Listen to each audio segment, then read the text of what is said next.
Chapter 1095. When Chu Qingyan raised her eyebrows again, she sneered, "It seems that I have to thank you for your deep affection for me. And apologize for not going out these days. Did you go through so much trouble to arrange this reunion?" Higashio Motetsu chuckled. "We're close friends. You don't have to treat me like an outsider. I'm just giving you some color, and you're starting a dye house."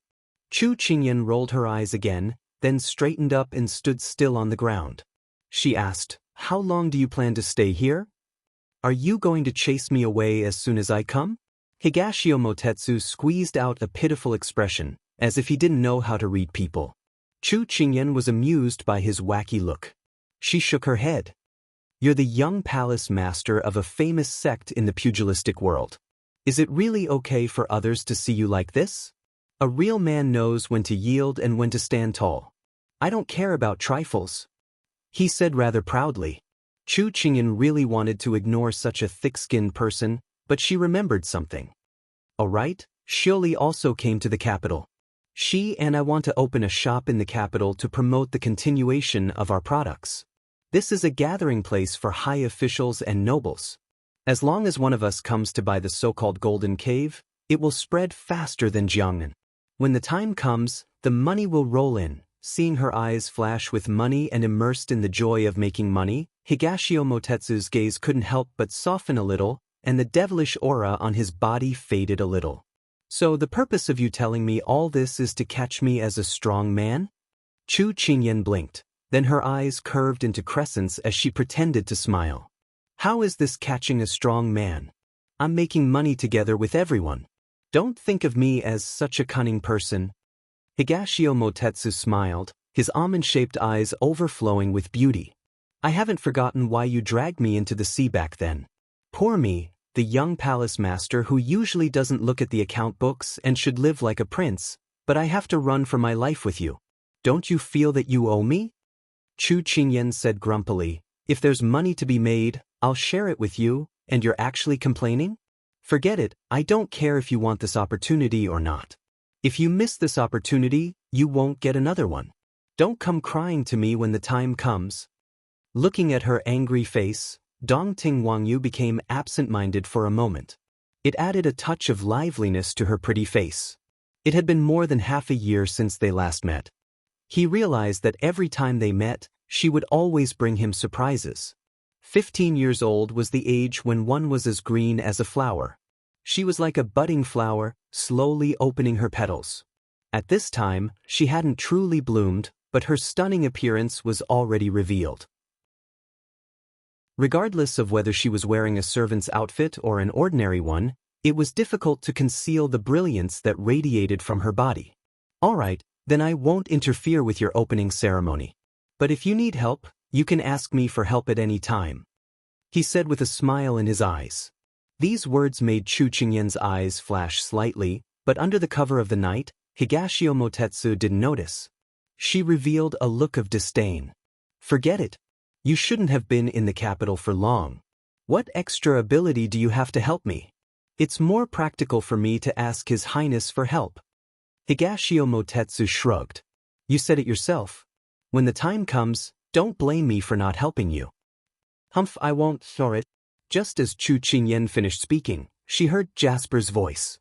"Master, someone's coming." She and Higashio Motetsu looked at each other. "It looks like I have to leave first. See you again when I have time." After saying this, she waved at Jasper and immediately left the small forest. Higashio Motetsu looked in the direction that she disappeared. In the dark night, his cynical smile slowly faded.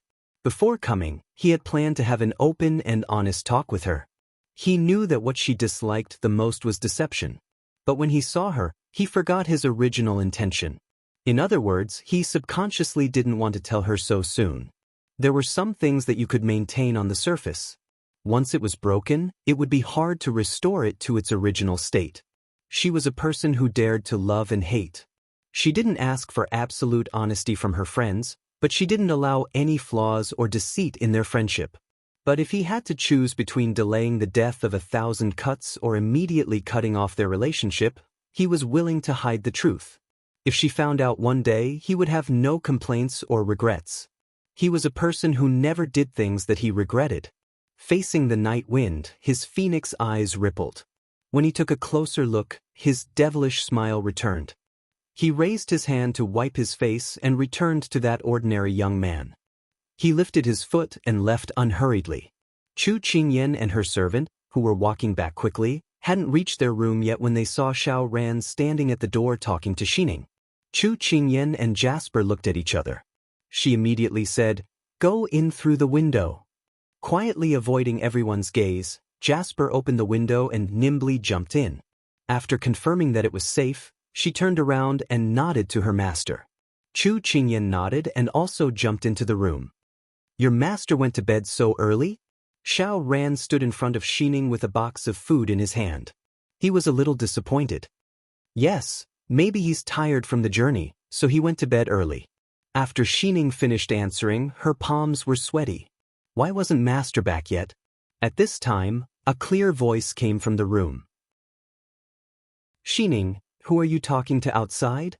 Xining's eyes lit up and she immediately said, "It's His Highness the Fourth Prince." Xiao Ran also recognized her voice and quickly said, "Qing, it's me. I brought you something." At this time, the door opened. Chu Qingyan stood at the door and said with a smile, "So it's you. I was wondering who would come over so late at night." When Xiao Ran saw her smiling in front of him, he was a little dazed for a moment. But he didn't forget the purpose of his visit and handed the box of food in his hand to her. "I took this from Imperial Mother. I've already eaten it and it tastes really good. I wanted to give it to you to try." Chu Qingyan took it and then handed it to Xining. She thanked Xiao Ran, "You're really a good friend. You even thought of me. Then I won't be polite and accept it." "No need to be so polite. Well, since you're preparing to sleep, I won't disturb you. Have a good rest. It's been a tiring journey." Xiao Ran didn't know where to put his hands. He raised his hand to touch his nose and smiled shyly. He waved his hand and went back the way he came.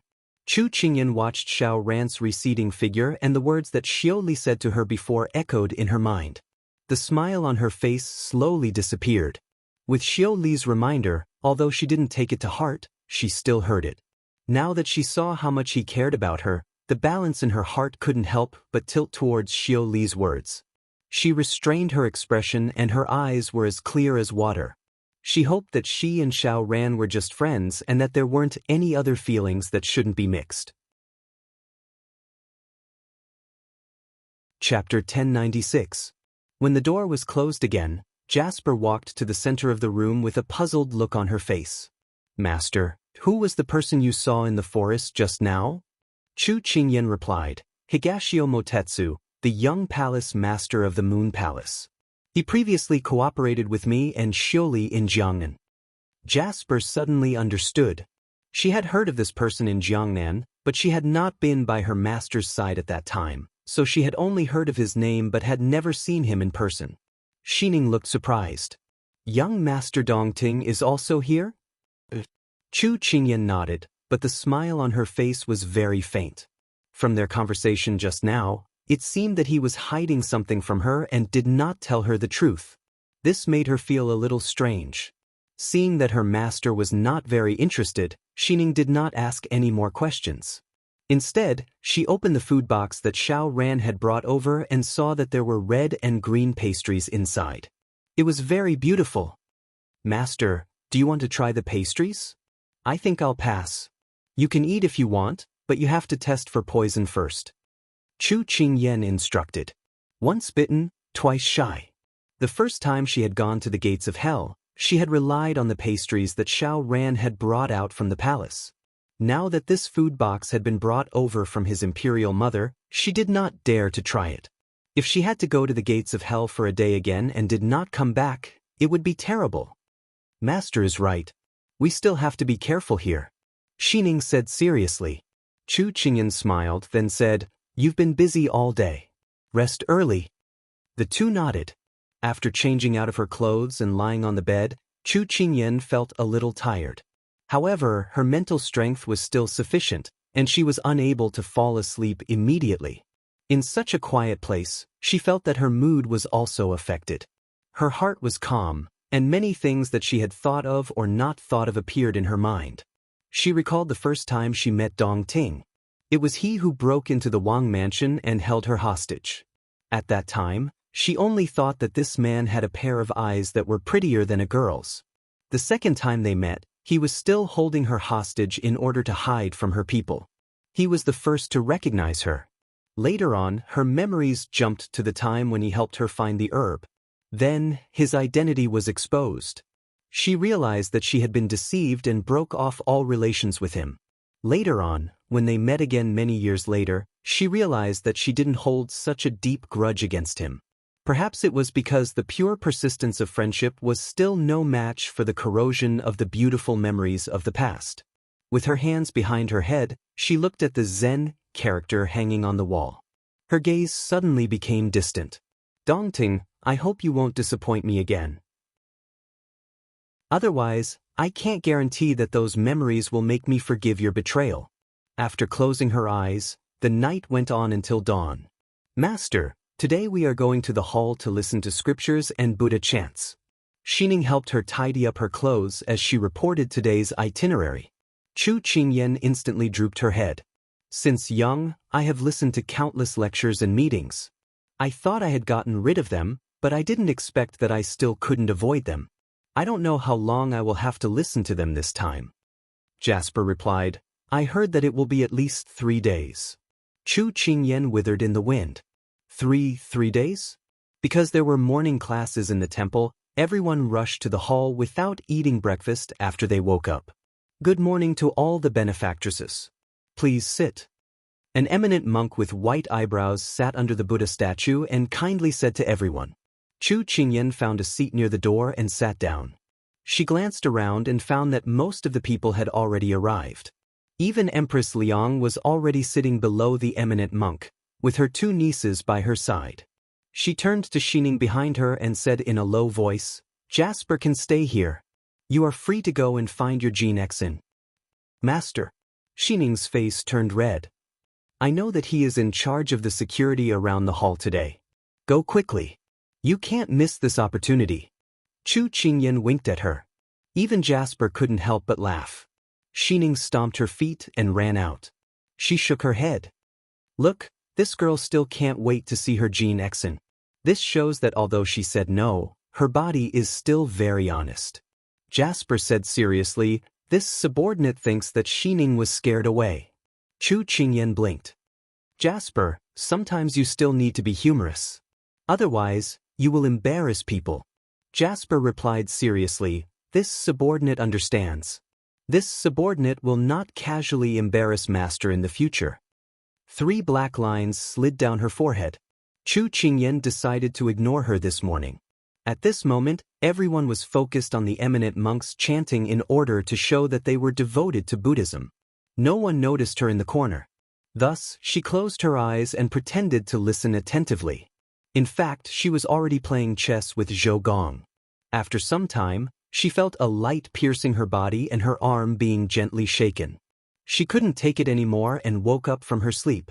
The moment she opened her eyes, she saw countless pairs of eyes staring at her. Some were gloating, some were watching, some were confused, and some were looking at her with disdain. She suddenly woke up. At this moment, she turned her head to look beside her. It was actually Yu Tianyue.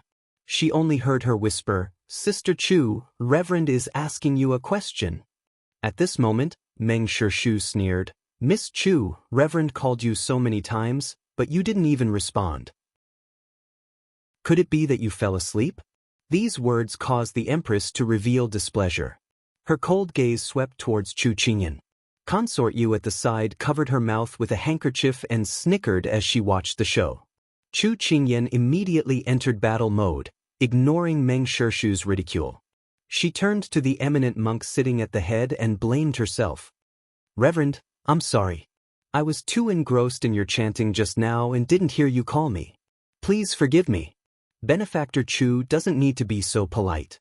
To be able to make Benefactor Chu enter a state of selflessness, it can be seen that you have faith with our Buddhism. The eminent monk's Buddhist name was Shen Kong. Shen Kong smiled and looked at her, speaking neither quickly nor slowly. When Chu Qingyan heard this, She blushed with shame and hurriedly smiled. At this moment, she asked softly, Tianyue, what's going on? Just now, Her Majesty the Empress and Reverend were discussing Buddhism. Reverend asked a question that no one could answer, so Her Majesty Consort Yu recommended you. She said that you were very smart. Back then, Reverend Su Jian wanted you to shave your head and become a Buddhist monk, so you should definitely be able to answer this question. Yu Tianyue stared straight ahead, and only her lips moved. In a few short sentences, she quickly explained the reason. The corners of Chu Qingyan's eyes twitched. Why was it that everywhere she went, there were people who wanted to set traps for her? She had to admit that wherever there were people, there would be Jianghu. This was especially true for these beauties of the imperial harem who were born as officials and nobles. Wherever they were, there would be a palace struggle. Benefactor, are you ready? Shin Kong asked with a smile. Chu Qingyan smiled insincerely. Reverend, please ask. Chapter 1097. Shen Kong nodded and pointed behind him, then slowly said, Almsgiver Chu, please take a look. Chu Qingyan raised her head and saw that the people around her were all looking at her like she was a joke. She calmed herself down and finally turned towards the direction Shen Kong was pointing at. A candle. At this moment, a gust of wind blew over and the candle flames swayed left and right. Almsgiver Chu, do you think it's the wind or the candle flame that's moving? Shen Kong asked with a smile. This question? Chu Qingyan's ears twitched. She didn't hear wrongly, right? Wasn't this the same question she had seen in the reading comprehension questions she did in high school? She was wild with joy in her heart and tears streamed down her face. It was really a blind cat running into a dead mouse. No one was able to answer this question just now. It's normal if Miss Chu can't answer it. Jing Mingzhu's tone was as gentle as water, but there was a hint of mockery in her eyes. Meng Shishu looked up from the side. Is Miss Jing questioning Consort Yu's words? Jing Mingzhu was stunned. She almost forgot that Chu Qingyan was recommended by Consort Yu. She shouldn't have blurted out that sentence just now. She glared at Meng Shishu angrily. She clearly didn't mean it that way, but she misinterpreted it. She didn't know what Consort Yu would think of her if she heard this. And Meng Shishu actually used her to put pressure on Chu Qingyan. How infuriating! Jing Mingzhu tore at her handkerchief angrily. Chu Qingyan sneered in her heart. She didn't mind these two fighting amongst themselves, but she couldn't let it go when it involved her. She would deal with them later. She didn't pay attention to their words and thought for a moment before looking up and replying politely to Master Shin Kong. Master, Qingyan feels that the wind didn't move and the candle flame didn't move. It's our hearts that moved. It's because our hearts moved that we felt the scenery in front of us move. Master Shin Kong's smiling eyes brightened when he heard this. Then he laughed out loud. Almsgiver Chu is indeed fated with our Dharma. Our hearts have indeed been moved.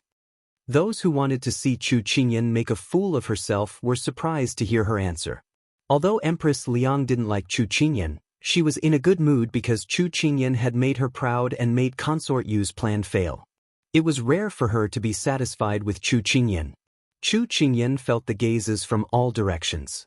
She smiled faintly and accepted it calmly. She wanted to set a trap for her and laugh at her? No way. Consort Yu wanted to see her make a fool of herself, but she didn't expect Chu Qingyan to be able to resolve it. She frowned and regained her composure. She smiled faintly as if everything had nothing to do with her. At this moment, Master Shin Kong continued the topic from before. Humans usually have hearts move according to their state. This means that they are easily disturbed by the outside world. However, Dharma emphasizes on hearts move according to their state. This means that they don't feel sad or happy because of the outside world. They use a normal heart to face the joys and sorrows of the world, birth, old age, sickness, and death. They don't force things, don't compare themselves, don't bother about gains and losses, and be a person who doesn't care about worldly affairs. Chu Qingyan heaved a sigh of relief. She felt that Master Shin Kong was no longer paying attention to her and knew that she had successfully passed. However, she still couldn't be careless and had to be vigilant. Who knew if these people would take advantage of her inattention and dig a hole for her again? At this moment, someone lightly tugged at the corner of her clothes. She turned around and saw Yu Tianyue with a face full of admiration. Big Sister Chu, you're simply too amazing. Is there anything that you don't understand? Chu Qingyan blinked her eyes. I think it's just blind luck. Don't move around. Otherwise, you'll be called out later. Yu Tianyue immediately sat upright and still, looking straight ahead. Chu Qingyan couldn't help but smile. When she retracted her gaze, she saw Qi Lingyi beside Yu Tianyue. She saw her smiling slightly at her.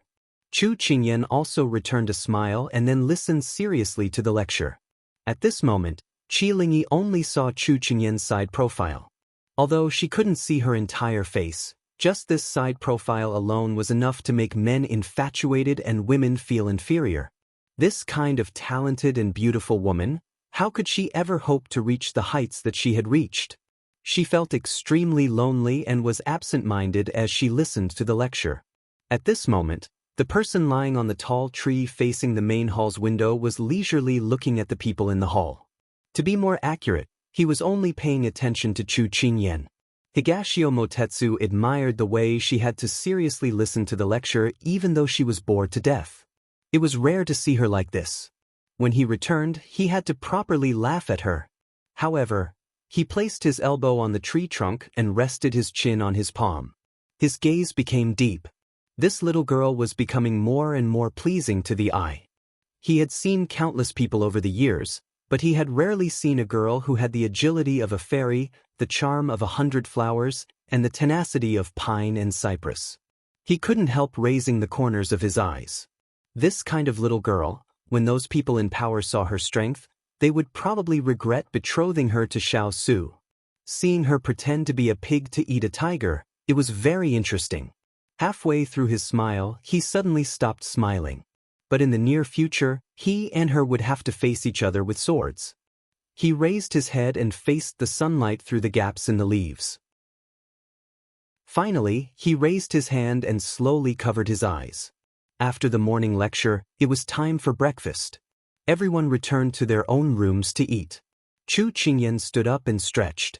Just as she was about to leave, she saw Master Shen Kong walking towards her slowly. She immediately stopped what she was doing and clasped her hands together in greeting. Master! Benefactor Chu doesn't need to be so polite. Master Shen Kong smiled very amiably. This poor monk doesn't have any other matters. This poor monk just feels that Benefactor Chu is someone who has fate with Buddhism, so this poor monk wants to speak with Benefactor Chu. Will this cause Benefactor any trouble? No, it is Qingyan's honor to be able to receive Master's good graces. Chu Qingyan was a bit flattered. Even though she didn't understand why the Master was looking for her, she still hurriedly replied. Benefactor Chu, you don't need to be nervous. Please follow this poor monk. Master Shen Kong nodded with a slight smile and then gestured to the side. Chu Qingyan nodded and followed him with Jasper towards the bamboo forest in the courtyard. This poor monk has recently been pondering over the words cause and effect cycle. Does Benefactor Chu have any thoughts on this? Cause and effect cycle? Chu Qingyan quietly thought for a moment and then said uncertainly, Qingyan hasn't studied much about Buddhism. If I have any opinions, I'm afraid that Master won't be interested. Benefactor Chu can speak freely. Buddhism has no limits. Master Shen Kong said. Chu Qingyan nodded.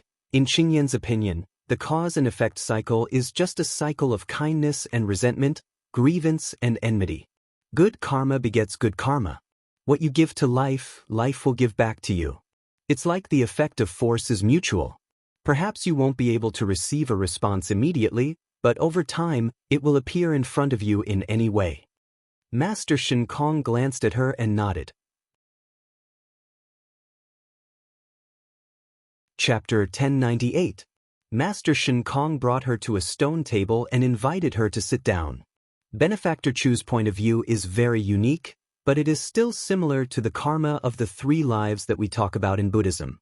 Past death, present life and future life are all due to the 6 paths of reincarnation. After the 2 of them sat down, he said with a smile, Qingyan is just saying whatever comes to mind.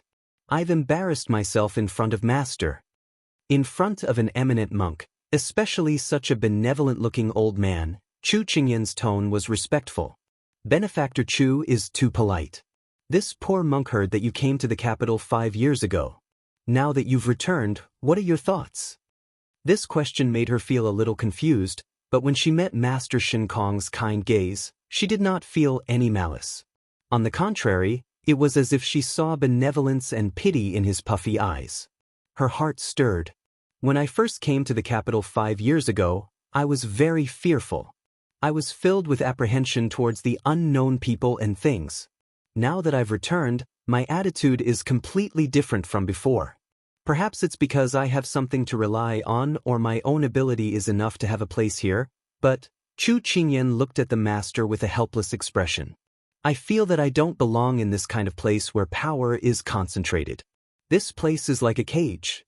Those who don't want to fight, those who don't want to pay attention to, will all have an invisible hand pushing them from behind. Master, how do you think we should escape from this kind of situation?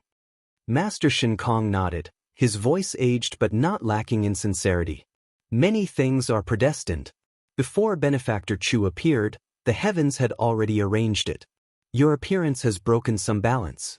Just like what Benefactor Chu said just now, perhaps you won't get a response immediately, but as time passes, it will appear in front of you in any way. So running away is not a solution. Let nature take its course. When the conditions are right, success will come naturally. When Chu Qingyan heard his words, she felt as though she had been enlightened. But between the lines of his words, she seemed to smell something. Could it be that because of her appearance, some order was affected and the balance was tilted, causing some things to change?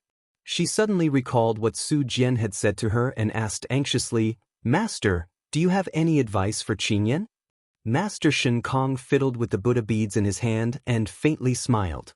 Benefactor is a wise and enlightened person. There is no need for this poor monk to guide you. As long as you follow your heart and have kindness in your heart, you will be able to obtain kindness. At this time, Master Shen Kong had already left the courtyard and was walking in the forest. The monk following beside him asked puzzledly, Martial uncle, is there anything special about that almsgiver Chu? Why do you want to personally guide her? And can she understand what you're saying? Regardless of whether I understand it or not, I have already fulfilled my duty. As for the reason, the secrets of heaven cannot be revealed. Master Shen Kong closed his eyes and chanted Amitabha.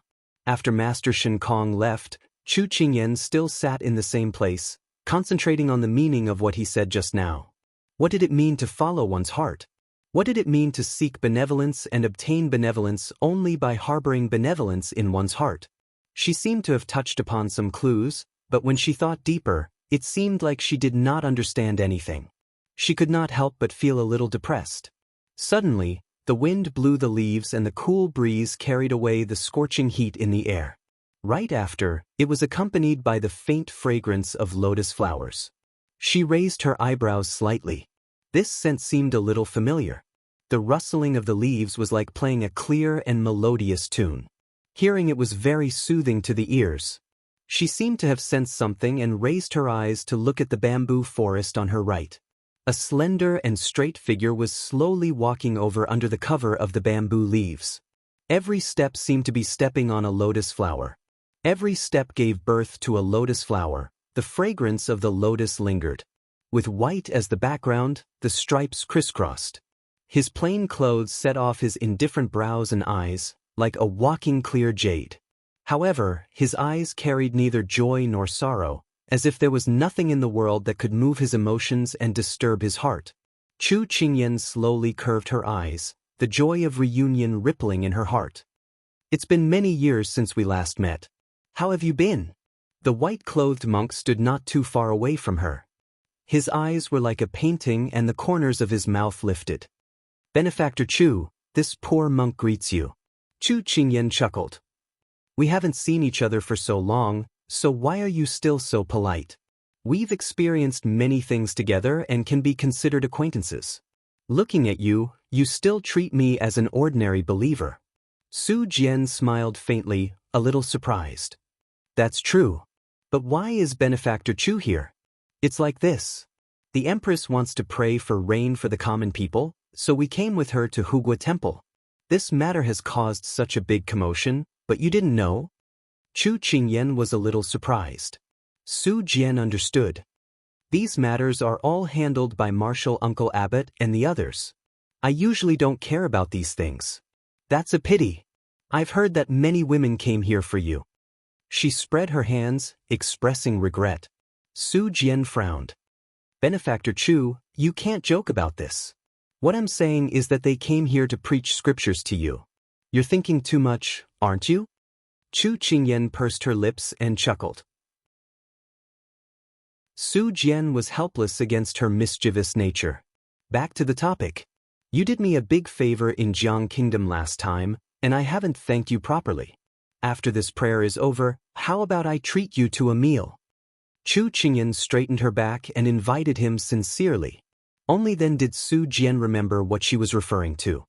He said nonchalantly, "You don't have to be so polite. Back then, this penniless monk only did a small favor. His Royal Highness was not destined to die. To you, it was a small favor, but to us, it was a favor as heavy as a mountain. You can't refuse this gratitude.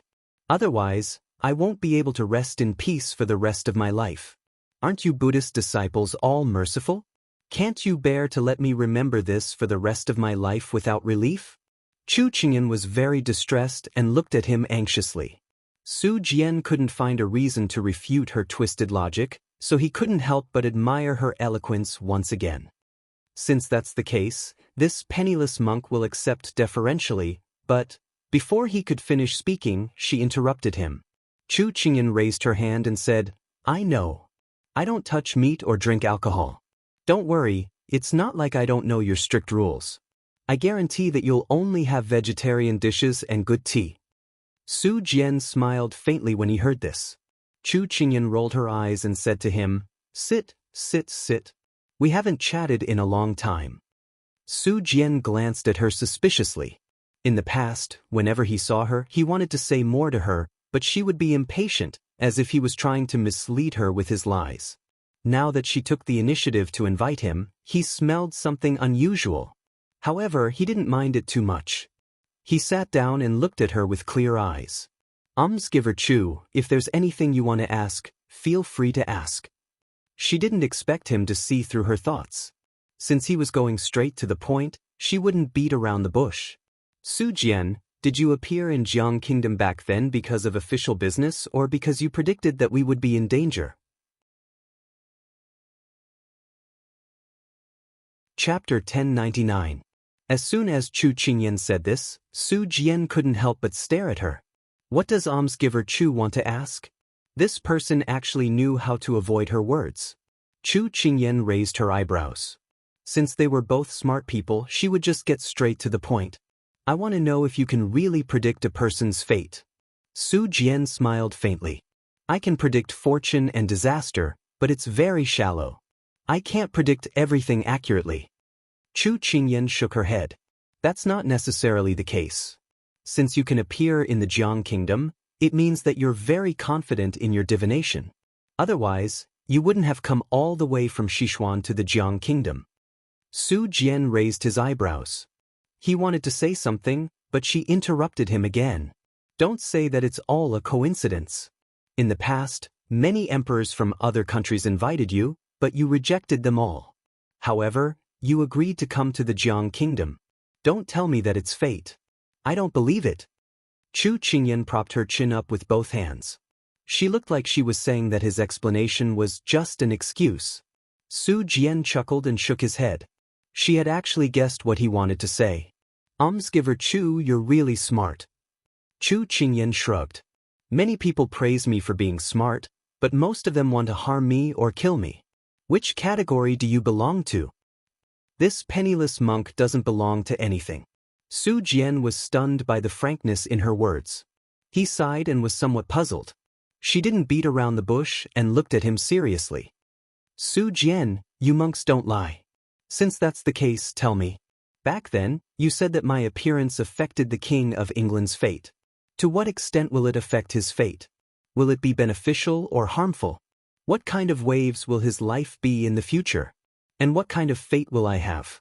If she was in the modern world, she wouldn't be able to ask such a question.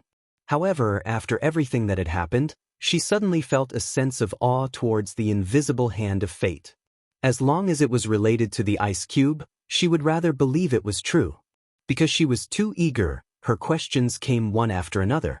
Su Jian slowly put away the smile on his face and looked at her expressionlessly. Almsgiver Chu, the future is unpredictable. If this penniless monk tells you, it will change the trajectory of its development. Then even if you know, it will be the same as not knowing. Since that was the case, why did he have to insist? He might as well let nature take its course. Do you agree with what this penniless monk said? Chu Qian snorted, that's all nonsense. It seems that you usually use such arguments to fool the masses. Su Jian's emotions did not fluctuate because of her words. He was still as calm as ever. No matter what almsgiver thinks, this penniless monk can only stop here.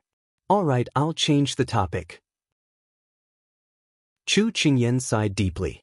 Negotiating with such a stubborn person was asking for trouble. She sorted out her emotions and asked seriously, do you still remember that when we first met 5 years ago, you wanted me to join Buddhism? I want to know the real reason. Other than you knowing my identity, what other important factors are there? Otherwise, with your identity as an enlightened monk, you wouldn't casually want to take in a disciple just because you saw someone on the street. This matter is related to me.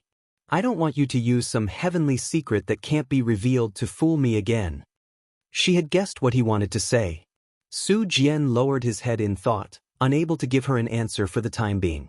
He could not tell her that there were several reasons why he wanted to take her in as a disciple. Some were related to the world, some were related to her, and some were related to himself. Seeing him like this, she knew that it would not be easy to pry open his mouth. She was secretly anxious. Got it. Didn't these people claim to be benevolent? Then she could make good use of them. Thus, she secretly reached out and pinched her thigh hard. Tears welled up in her eyes like a tide. She looked at him with teary eyes. Su Jian, tell me, is it because I'm a scourge? Is that why you want to take me in and take good care of me? Su Jian heard her crying and raised his head in surprise. What he saw was her tear-stained face. He was used to her calmness and stubbornness. When he suddenly saw her crying like a weak girl, he was more shocked than suspicious. It's not as serious as you say. You're not a scourge. Not so serious? Not a scourge? Didn't that mean she was a scourge? She sobbed and whimpered, then why? Could it be that I don't have long to live and it's not easy to survive in this world, so you want to borrow the light of Buddhism to save my life? That's not entirely true. Su Jian was at a loss for what to do with her appearance. Chu Qingyan secretly twitched her mouth. No way, she was a short-lived ghost? She suddenly did not want to ask any more questions. Otherwise, she was a short-lived scourge, a femme fatale. Su Jian saw the tears hanging from her eyelashes and her expression changing unpredictably. He was a little puzzled. Almsgiver Chu, are you all right? Chu Qingyan immediately started wailing again. So you're saying that there's no hope for me? That I'm going to die soon? Jasper, who was standing guard not far away, could not help but avert her gaze at the sound of her crying. Master, your crying is too realistic. Su Jian panicked when he heard this. Although he had walked the world for so many years and had seen many people of all ages cry, none of them made him feel uneasy. You can't say that. Although in the beginning, this penniless monk calculated that you would not live past the age of 10, after you left the capital, your fate changed. At least, the great calamity of your life has been resolved. That year, she should have returned to her original place, but Xiao Su had blocked an arrow for her, resolving her life and death situation. Tracing back to the past, Xiao Su had been wrongly imprisoned. It was she who had resolved his crisis and pulled him back from the gates of hell. Therefore, when the two of them were supposed to die, they managed to turn the situation around. Their fates had already exceeded the scope of his divination. At this moment, even his master or martial uncle couldn't divine what kind of fate these two people would have in the future. However, no matter what happened in the future, Their fates were tied together and could not be separated. With this answer, Chu Qingyan finally felt relieved. Fortunately, she was not a beauty with an unlucky life. Otherwise, her life would have been in vain. However, she still had one more worry. Thank you for answering my question. Her tears glistened as she expressed her sincere gratitude. But all this time, I've been worried about something and I'm begging you to help me. Su Jian looked troubled, but seeing her pitiful look, he sighed softly and said, "Ask away." When I came here, I wasn't prepared and no one told me how long I would be here. Can you tell me if I will suddenly leave? No one could understand what she was saying except for Su Jian, who was present. For the past 5 years, she had been trembling in fear and unease. She was afraid that she would suddenly return to the modern world as if she had suddenly transmigrated here. This kind of worry and pain was indescribable. She did not have the heart to tell Big Ice for fear of adding to his worries. She could only bear it silently. Chapter 1100. At this moment, seeing Su Jian reminded her of what had happened before. It was as if she had grasped at a life-saving straw, and she desperately wanted to know the answer. Su Jian looked at her anxious and worried expression and gently shook his head. It's not that this penniless monk is holding back from you, but this penniless monk can no longer predict your future. Perhaps my ability is too shallow. Master had once told him that just like how a doctor couldn't treat himself, he couldn't divine his own fortune either. This also confirmed Master's words. She was his calamity. However, he didn't understand what kind of calamity she would bring upon him. Yet, Master hadn't revealed anything from the beginning to the end. This made him very confused. Chu Qingyan pursed her lips. Even you, the Sichuan's most powerful charlatan, oh no, a slip of the tongue, the most powerful senior monk, can't divine my future. Then I don't think anyone else in this world has the ability to do so. Su Jian looked at her. Didn't you say before that your fate is up to you and not the heavens? Since that's the case, why are you still clinging to your fate? Chu Qingyan's body stiffened. This guy really knew how to draw inferences from one instance. I'm alright. You're right. I really shouldn't be clinging to my fate. Anyway, I'll deal with whatever comes my way. There's nothing to be afraid of. At most, I'll be a good man again in 20 years. Su Jian saw that she had quickly wiped away her tears and returned to her peach blossom cheeks. He couldn't help but agree with the saying that a woman could change her face faster than the weather. Alright, since that's the case, I won't disturb you any further. Anyway, we're in the same temple, so it won't be difficult to meet each other. After settling her business, she felt that her stomach was empty. It was time to eat. This penniless monk will be in the temple these days. If there's anything you need, you can send someone to inform me. All right. Su Jian watched as she stood up and waved at him in midair. Then, he called his maidservant and leisurely turned to leave. He smiled softly, then looked perplexed. What exactly did his calamity represent? Jasper followed behind her with a puzzled expression. Mistress, who is this master? This person is called Su Jian. He is an eminent monk who became famous at a young age. I heard that when he was born, there was a flash of Buddha's light. He was very smart from a young age and could understand the Dharma with just a hint. This made many eminent monks sigh with admiration. Thus, he entered Buddhism at a young age. As he grew older, his pure, handsome, and abstinent appearance like a lotus flower was greatly sought after by many married and unmarried women. He could be said to exist in the hearts of the Sichuan people, like a god of Buddhism. This was the investigation she had done on him previously. Who asked him to keep persuading her to enter Buddhism. However, after knowing his background, she couldn't help but admire such a powerful person. So it's him. Although this subordinate has always been in Jiangnan, I've still heard of his name. Even the kings of other countries treat him with respect. His status is not to be underestimated. Jasper thought of the information she had collected in the past and nodded. Chu Qingyan blinked. Looking at Su Jian's dull appearance, she really didn't know why everyone respected him so much. I can see that he is indeed very popular. This might have something to do with the people's belief in God. Jasper nodded, but she looked puzzled. Then why did Mistress take the initiative to get close to Master Su Jian? This wasn't Mistress's style. Chu Qingyan thought for a moment and said frankly, Su Jian helped me and Her Highness before. We owe him a debt of gratitude, so I wanted to make friends with him. However, there is another important reason, and that is that he has the ability to predict the future. This is a cheat. Perhaps he can be of help in the future. This subordinate understands. Jasper nodded. From afar, she saw Xining looking around. When she saw them, she immediately ran over. Mistress, this servant has finally found you. Chu Qingyan smiled. How was your date with your family's Jean Exon? Xining glared at her innocently. You're making fun of us. No, it's something serious. Mistress, Her Majesty the Empress is looking for you. Chu Qingyan raised her eyebrows slightly. Why was Empress Liang looking for her at this time? However, she hadn't been able to find a chance to show her face in front of the Empress. When the time came, she would have a chance to mention her parents. Alright, let's go. After walking around for a while, Chu Qingyan finally arrived at the courtyard where Empress Liang was staying.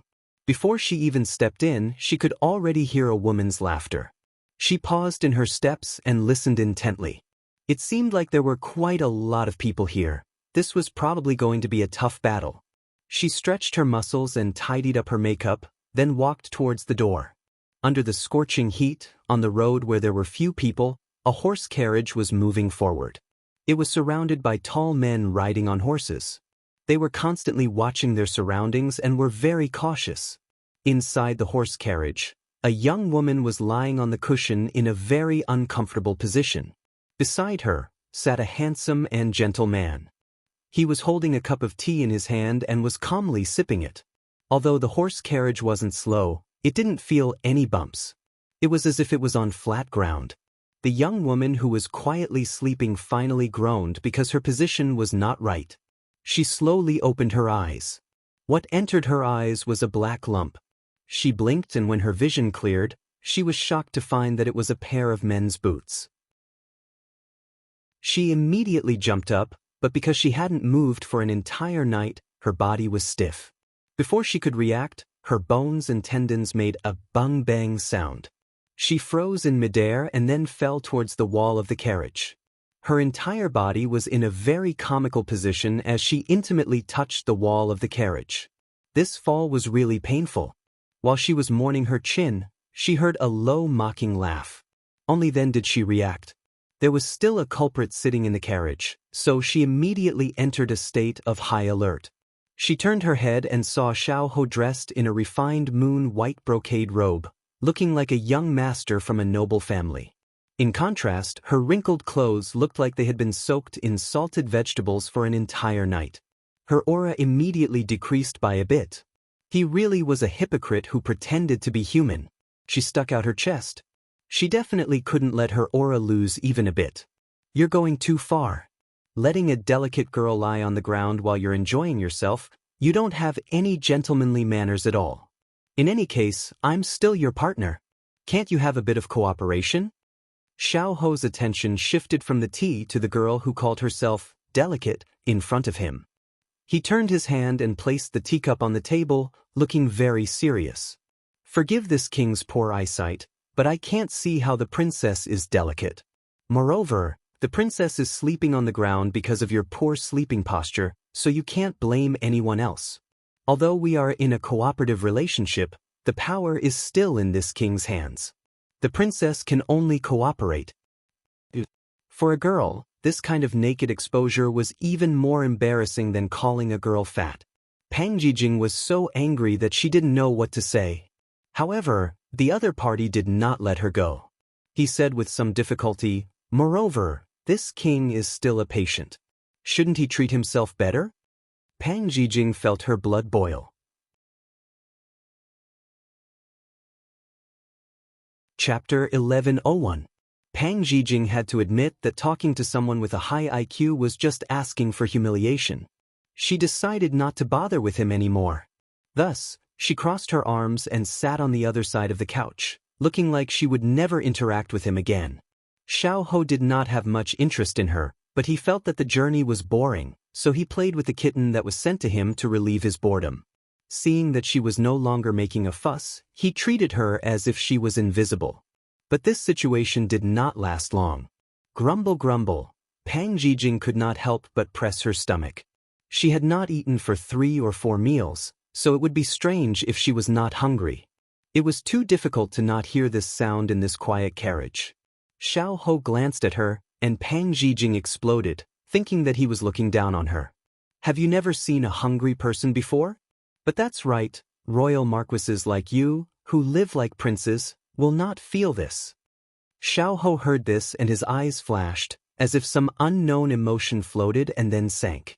Pang Jijing thought that she had seen wrongly, but then she saw him looking at her suspiciously. You speak as if you were not born in the palace. Princess, you haven't forgotten your identity, have you? Pang Jijing was slightly stunned. She had let it slip, so she had to quickly cover it up. Of course I haven't forgotten my identity, but do you think that people who are glamorous on the surface are really living well? Everyone wants to squeeze into the palace, but is that a good place? It is simply a devil that eats people without spitting out the bones. Golden cages, volcanoes. Let's not talk about it, the feeling of being hungry and bullied in there, you will not understand. As she spoke, she could not help but put in her true feelings, because the original memories in her body kept surging up. Actually, this original body was also a person with a bitter life. Seeing the redness in her eyes, Xiao Ho was silent for a while, and his expression was slightly restrained, no longer as gentle and amiable as before. There was an incomprehensible dark sadness. You are not me, how do you know that I don't understand? His voice was slightly stern, which made Pang Jijing jump in fright. But after hearing his words clearly, she could not help but mutter in her heart, what did this person mean? However, before she could think about it, the person in front of her ordered, bring up the princess's food. She didn't hear any response from outside, but she could clearly feel that the carriage had slowed down. After a while, someone lifted the curtain and handed over a lunchbox. Pang Jijing immediately took it. She had already prepared herself for a simple meal, but when she opened it and saw the exquisite dishes inside, her eyes lit up. She couldn't wait to pick up her chopsticks and enjoy it. At this time, Pang Jijing's mind was filled with the food in front of her. Xiao Ho, who was left to the side, looked at her wolfing down the food and raised his eyebrows slightly. This was the first time he saw a woman who didn't care about her image. If Pang Jijing heard his ridicule, she would probably beat her chest and stomp her feet. Ever since she became this unlucky princess, she hadn't eaten a full meal. The reason was very simple. Pang Huang was afraid that she would have the strength to escape, so he specially controlled her food. In addition, she was always in a state of fear and planning to escape, so she didn't have the appetite to eat and drink. But now that she reached a consensus with Xiao Ho, she was finally relieved, so her appetite was greatly stimulated. After being hungry for several days, her stomach finally had a full meal. When she was half full, Pang Jijing also realized that her table manners were a little frightening. She couldn't help but sneak a glance at the person beside her, only to see him calmly sipping his tea and admiring her table manners. However, he didn't laugh at her because of this. Pang Jijing pursed her lips. Whatever, nothing was more important than eating. Xiao Ho sat quietly for a moment and suddenly said, I feel that you don't look like a princess. Her heart thumped, but she didn't show it on her face. She said in a bad mood, does everyone's identity have to be written on their face and expressed through their actions? I think you don't look like a lord. Besides, if I'm not a princess, will you let me go? When she said the last sentence, there was a faint expectation in her tone. Xiao Ho smiled faintly and said, we just need a princess. As for who she is, it's not within our scope of concern. These words are so heartless. She snorted softly, then seemed to have thought of something. Xiao Ho, if I complete my mission, you can't go back on your words and let me go. Xiao Ho smiled. Of course, but where do you want to go? At this moment, she swallowed the last mouthful of rice. Hearing that, she looked up with a smile in her eyes. You don't have to worry about that. Anyway, as long as I'm not restrained, even if I'm standing in front of you, I'll be free.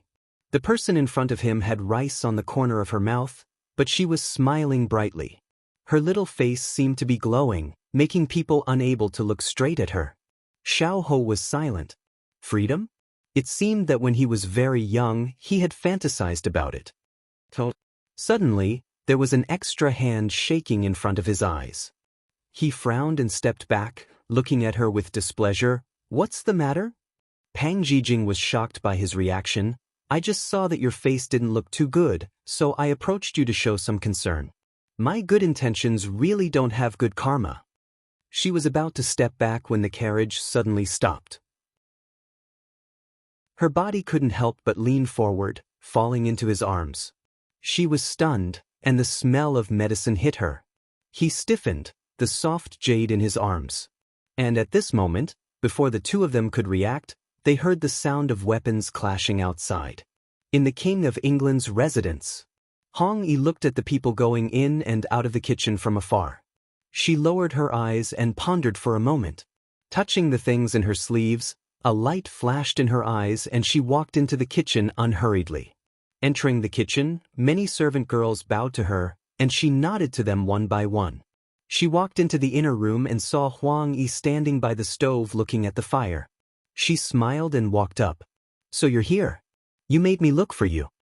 Huang Yi saw her and smiled. I'm making soup. What are you looking for me for? Nothing much. Hasn't the weather been getting hotter recently? Old Madam Li wanted to ask if you needed some ice to make some desserts. She couldn't find you, so I came to find you to pass on a message for her. All right, I'll go find her later. Huang Yi gave her thanks. What soup are you making? It's strangely fragrant. Hong Yi asked curiously. Chicken soup.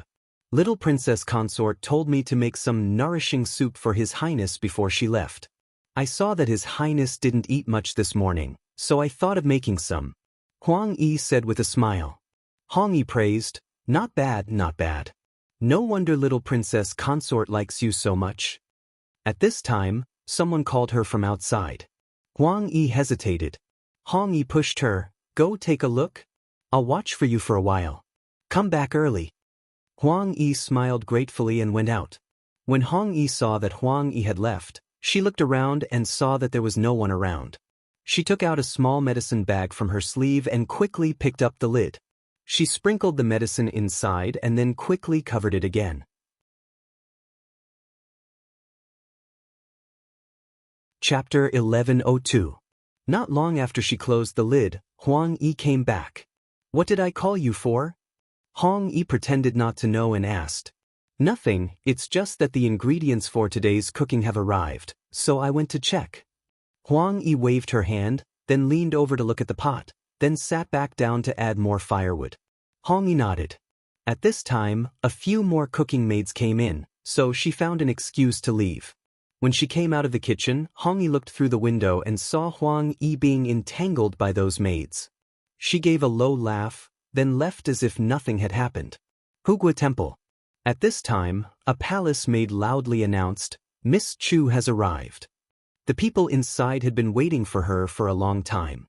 When they heard this, everyone looked at the door in unison. A figure appeared.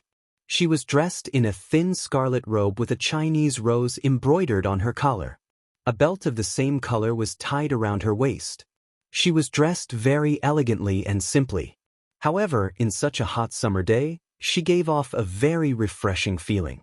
Moreover, she didn't seem to have any makeup on her face. She looked very natural, which made many of the women present endlessly envious.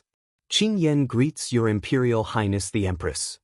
Chu Qingyan walked to the center of the room and gracefully bowed to Empress Liang. Empress Liang indifferently raised her hand. Rise, Luo Yun, take a seat. Chu Qingyan did not expect this future mother-in-law who did not like her to give her a good look, so she happily found a seat at the back and sat down. However, sitting at the back did not mean that it would not attract attention. Your Imperial Highness, this Miss Chu is very beautiful, 1 in 100 great beauties. She and His Royal Highness are a perfect match. The wife of the Minister of Revenue, Madame Tang, said with a smile. Chu Qingyan heard this and couldn't help but look at her. She was wearing an emerald green dress, with a round figure and a round face. She looked very rich and peaceful, which made Chu Qingyan have a good impression of her. Who didn't like to hear good words? Empress Liang heard Madame Tang's praise and smiled. Madame Tang, don't praise her, otherwise this girl Qingyan's tail will rise to the sky. Chu Qingyan cooperated with a shy smile, and the other madams saw this and covered their mouths to laugh. On the side, Meng Shushu saw her appearance and felt jealous. The Liang sisters beside Empress Liang looked at each other, but did not say anything. However, from the moment she entered, Chu Qingyan still had not figured out why they were sitting here and chatting. Could it be the tea party after breakfast? At this time, a young girl sitting beside Madame Tang seemed to have been holding back for a long time. When no one spoke, she couldn't help but ask, "Big Sister Chu, I met little Sister Tianyue today. I saw that her makeup was very beautiful, and it didn't smudge even in this hot weather. After asking, I found out that you gave her some new products. I was very curious. Where did Big Sister Chu get those products from? Tell us about them and let us see." The young girl's face was like cream, and her voice was sweet and sweet. She was very charming and cute. Her expression was curious, and her eyes were as big as round jade. One could see the clarity in her eyes, which was pure curiosity and surprise. At this time, when the young girl finished speaking, everyone looked at her with curiosity. Chu Qingyan finally understood. So it was because of this. It seemed that the two models, Yu Tianyue, had played an unexpected role and attracted the attention of these rich madams. It was really like the saying, flowers don't bloom when you want to, but willows grow when you don't want them to. At this time, even Empress Liang looked at her and said, "Qing, tell us. What products are you using? Why haven't we heard of them before?" Chu Qingyan's mind lit up, and she did not hesitate. She turned around and said a few words to Jasper. Then, she stood up and said to everyone's expectant eyes. When Qingyan was in Lianqing, she saw people using these products and was very curious. After asking around, she found out that they were bought in Jiangnan. Then, she asked someone to buy them and tried them herself. She found that they were very effective. After explaining the reason, she began to explain the products in detail. When she talked about the effects of skincare, moisturizing the eyes of the women present, whether it was Empress Liang, the Liang sisters, Meng Shushu, or the madams and young ladies who had seen the world, lit up. They couldn't wait to enjoy these products immediately. It sounds really good. It's the gospel for us women. Sometimes, on summer days like this, I don't even dare to wipe my sweat. I'm afraid that I'll accidentally become a dirty cat. Madame Jean, the minister of the Ministry of Works, sighed and was very distressed. Beside her, her daughter, Jean Yueqing, hugged her arm and shook it with a smile. "Mother, don't worry. Didn't you hear what Sister Chu said? The boss of this continuation product is going to open a branch in the capital soon. When the time comes, I'll buy it for you." Madame Jean smiled and reached out to gently tap her younger daughter's nose. She laughed and said, "Mother knows that you're filial." Chu Qingyan looked around and nodded in her heart. She had only talked about these skincare products, and they were already overjoyed. Wouldn't the makeup products she was going to talk about next make them go wild with joy? Sure enough, it was a woman's nature to love beauty. After everyone's heated discussion ended, Chu Qingyan continued to speak. In addition to these, they have many other products. For example, they can make people whiten their skin, cover the blemishes on their face, or make them look very good from the sun. As long as you use their products, even an extremely beautiful person will become extremely beautiful. Everyone was moved by her words. Some of them couldn't wait to own such products.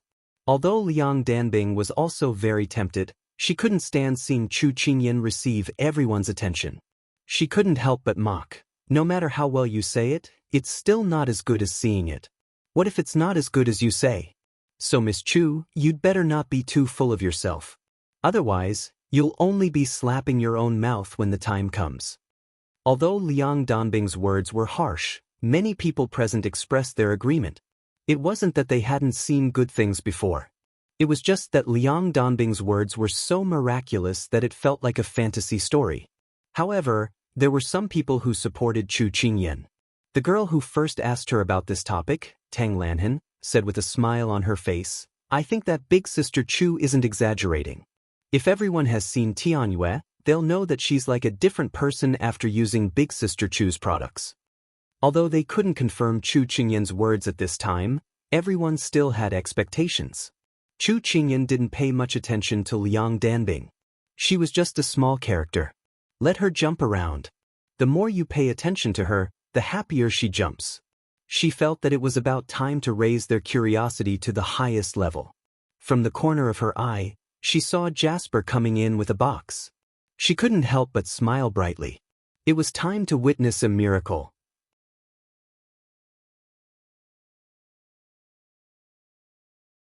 Chapter 1103. When the crowd saw Jasper enter, they all looked at the box in her hands. If they remembered correctly, this person was Chu Qingyan's personal maidservant. Jasper stood beside her master and said in a low voice, Master, I've brought the things. Chu Qingyan nodded, then turned to face the crowd. These are the products that I mentioned earlier. I know that many of you don't believe me, but it's okay. I can give you a demonstration on the spot. As she spoke, she opened the lid of the box in Jasper's hands. There were several layers inside, and beautiful bottles and jars were displayed on each layer. They were like small handicrafts that were very attractive. The crowd was attracted by the small bottles, and they all looked at them in disbelief, because they were very different from what they usually used. Empress Liang, who was sitting at the head of the table, looked slightly surprised. She thought for a moment, then said to Chu Qingyan, Today, tell everyone how to use these things. Chu Qingyan bowed in response, then looked around at the crowd and said with a smile, Who wants to be a model? Although everyone was eager to give it a try, in a situation where they were not confident, everyone looked at each other, and no one dared to take a step forward. At this time, Tang Lanhan stood up and said straightforwardly, I'll do it. Chu Qingyan gave her a look of praise. Okay. Mama, please help Qingyan move a chair. Empress Liang nodded to Luo Yun, and Luo Yun immediately instructed the palace maids to do so. After Tang Lanhan sat down in the middle of the crowd, Chu Qingyan took out the makeup remover and said to her with a smile, Miss Tang, I have to remove the makeup on your face first. Otherwise, it will affect the effect of the next makeup. Tang Lanhan didn't care. I'll listen to you. You don't have to ask for my opinion. Hearing her words, Chu Qingyan's impression of this straightforward young lady improved. Her eyes curved into crescents as she smiled. All right, since you trust me so much, I promise to give you a beautiful appearance. As she spoke, she poured the makeup remover onto a clean handkerchief and slowly wiped off the rouge on Tang Lanhan's face. Very quickly, a bare face appeared in front of everyone. Although there was no rouge on her face, her skin was still white and tender because of her youth. Chu Qingyan observed her face and realized that her eyes were not big enough.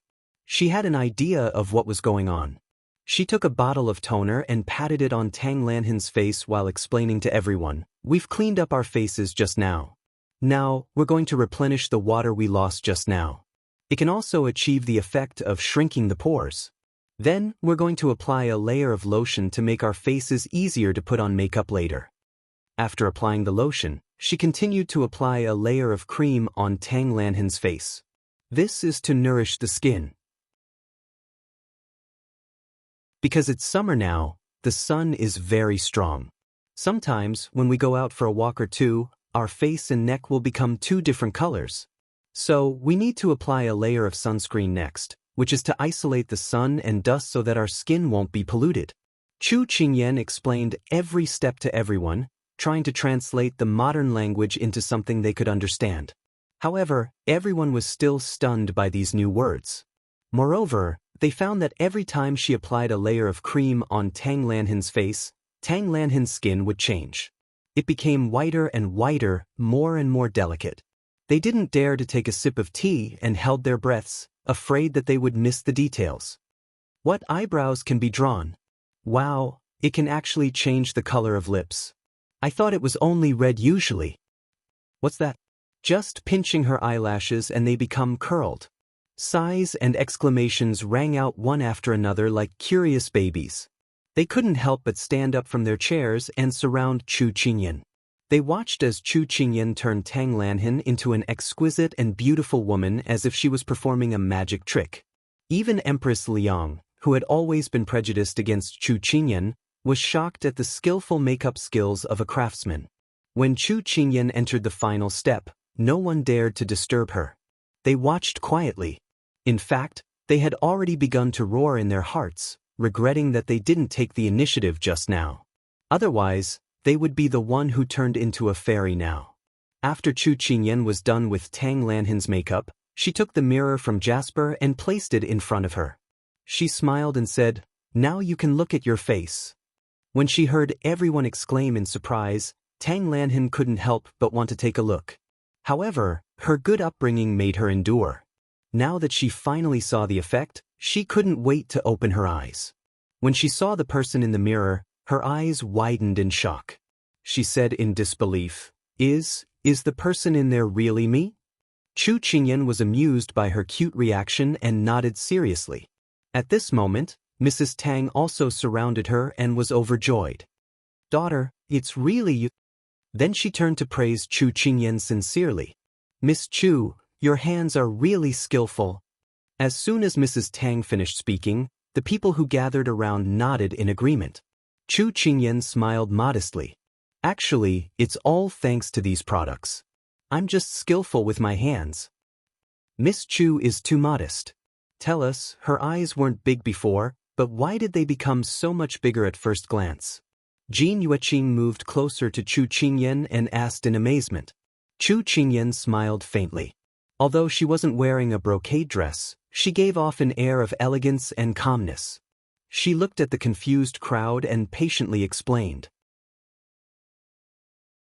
"It's also thanks to our products, but the most important thing is the skill of applying makeup. Although Miss Tang's eyes aren't big, we can make them brighter through products. For example, we can modify her eyebrows to make them longer. Then, we can use an eyelash clip to make her eyelashes curl. Then, when we apply powder to her cheeks, we can use a little trick to modify the shape of her face to make it look smaller. This way, her eyes will stand out." Chu Qingyan spoke frankly with assurance, making everyone gasp in amazement. "What else can be changed? Tell us all about it," Empress Liang said quickly. Chu Qingyan bowed and accepted the order again. "Actually, when we're born, most of us aren't perfect. For example, some people feel that their eyebrows are too short or too thick, their lips are too light, their nose isn't straight enough, and so on. These can all be changed through these products. Moreover, it doesn't change our original appearance. Instead, we can modify our appearance to show our best side in front of our husband, family, and friends." Chu Qingyan's words made the eyes of the women present light up.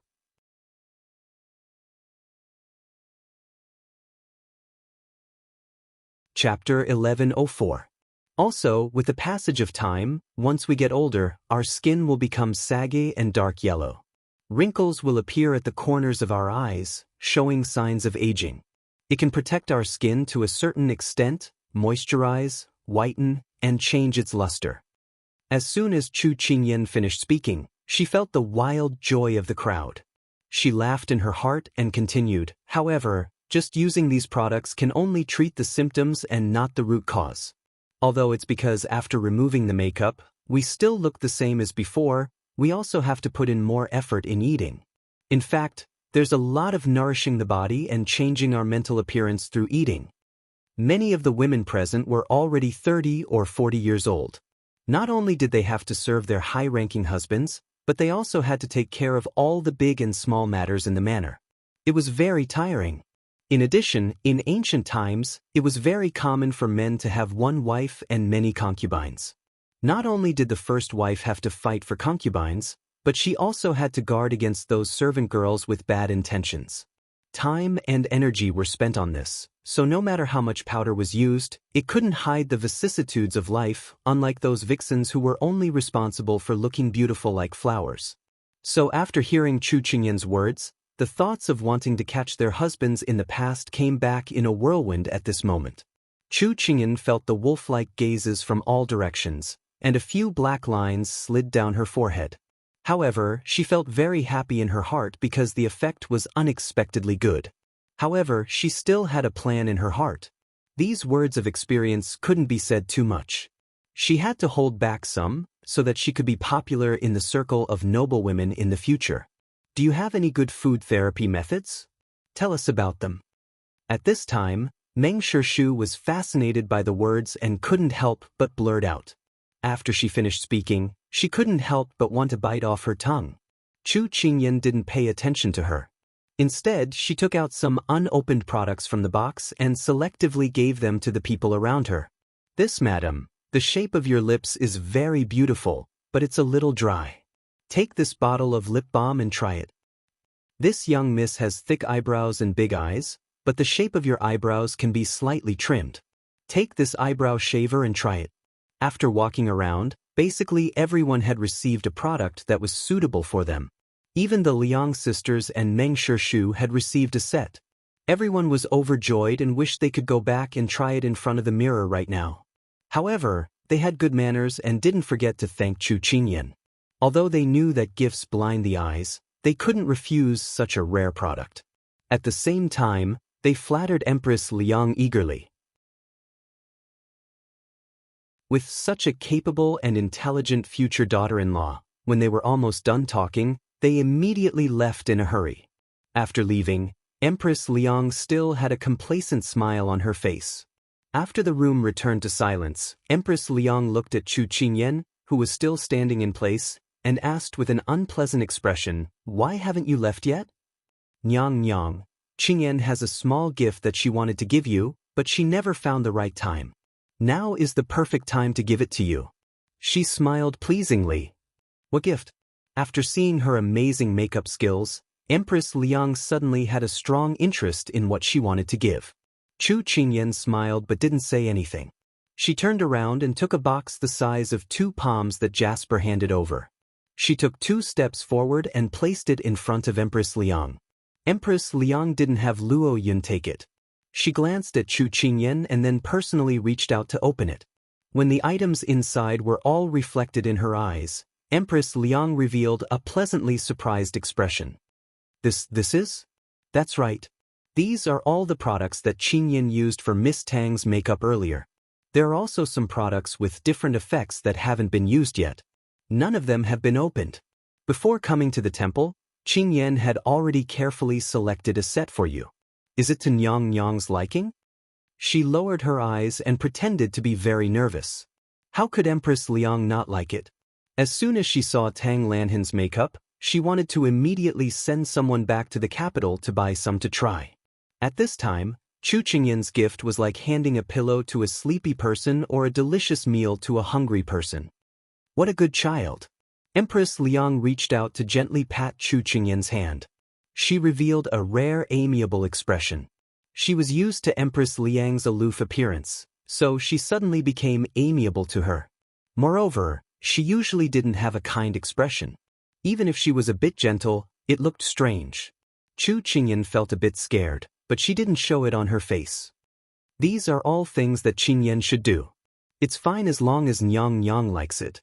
If only Su-er had some of your filial piety. Empress Liang sighed softly, but her expression was somewhat sincere.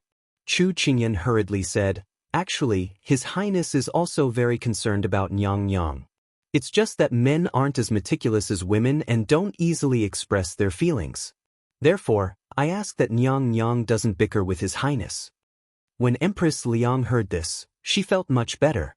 At this time, she saw that Empress Liang was unable to take her eyes off the bottles and jars.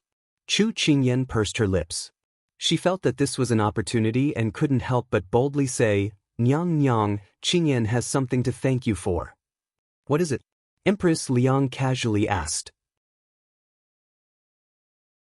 "Qingyan and His Highness came to the capital and left my parents in a foreign land. I missed them very much. Later on, I heard that Nyang brought my parents to the capital. Qingyan is very grateful," Chu Qingyan said carefully. Empress Liang's hand that was stroking the bottle paused. Emotions swirled in her eyes. It seemed that she had underestimated this girl. There's no need to be so polite. Once you marry into the family, your parents, Su-er, must also treat them well. Chu Qingyan repeatedly agreed. Then she gathered her courage and asked, "Then, Nyang Nyang, when my parents come to the capital, can they be brought to the King of England's residence?" Empress Liang sneered inwardly. She even learned to bargain with her. Her lips curved slightly, but she avoided the topic. "Didn't you put on Miss Tang's makeup earlier? Now that the products are all here, you should also try on this consort's makeup and see if it's as magical as it seems." When Empress Liang didn't respond, Chu Qingyan was a bit disappointed. However, she had no choice but to force herself to respond. "All right, Qingyan will put on Yang Yang's makeup right now." She turned the box around and earnestly put on Empress Liang's makeup. Because she had observed Empress Liang's skin and facial features from the beginning, and because she was skilled, she quickly put on a makeup that suited Empress Liang very well. Not only did Empress Liang look graceful and luxurious, but she also looked a few years younger, like an unmarried young lady. Empress Liang was unwilling to let go of the mirror. Her fingers stroked her cheeks. It was as if she was looking at her budding self from 20 years ago. Seeing that she was no longer needed, Chu Qingyan packed up the box and prepared to leave. "Wait!" Empress Liang put down the mirror and suddenly called out to her. Chu Qingyan's eyes lit up slightly. Could it be that there was a chance of what happened just now?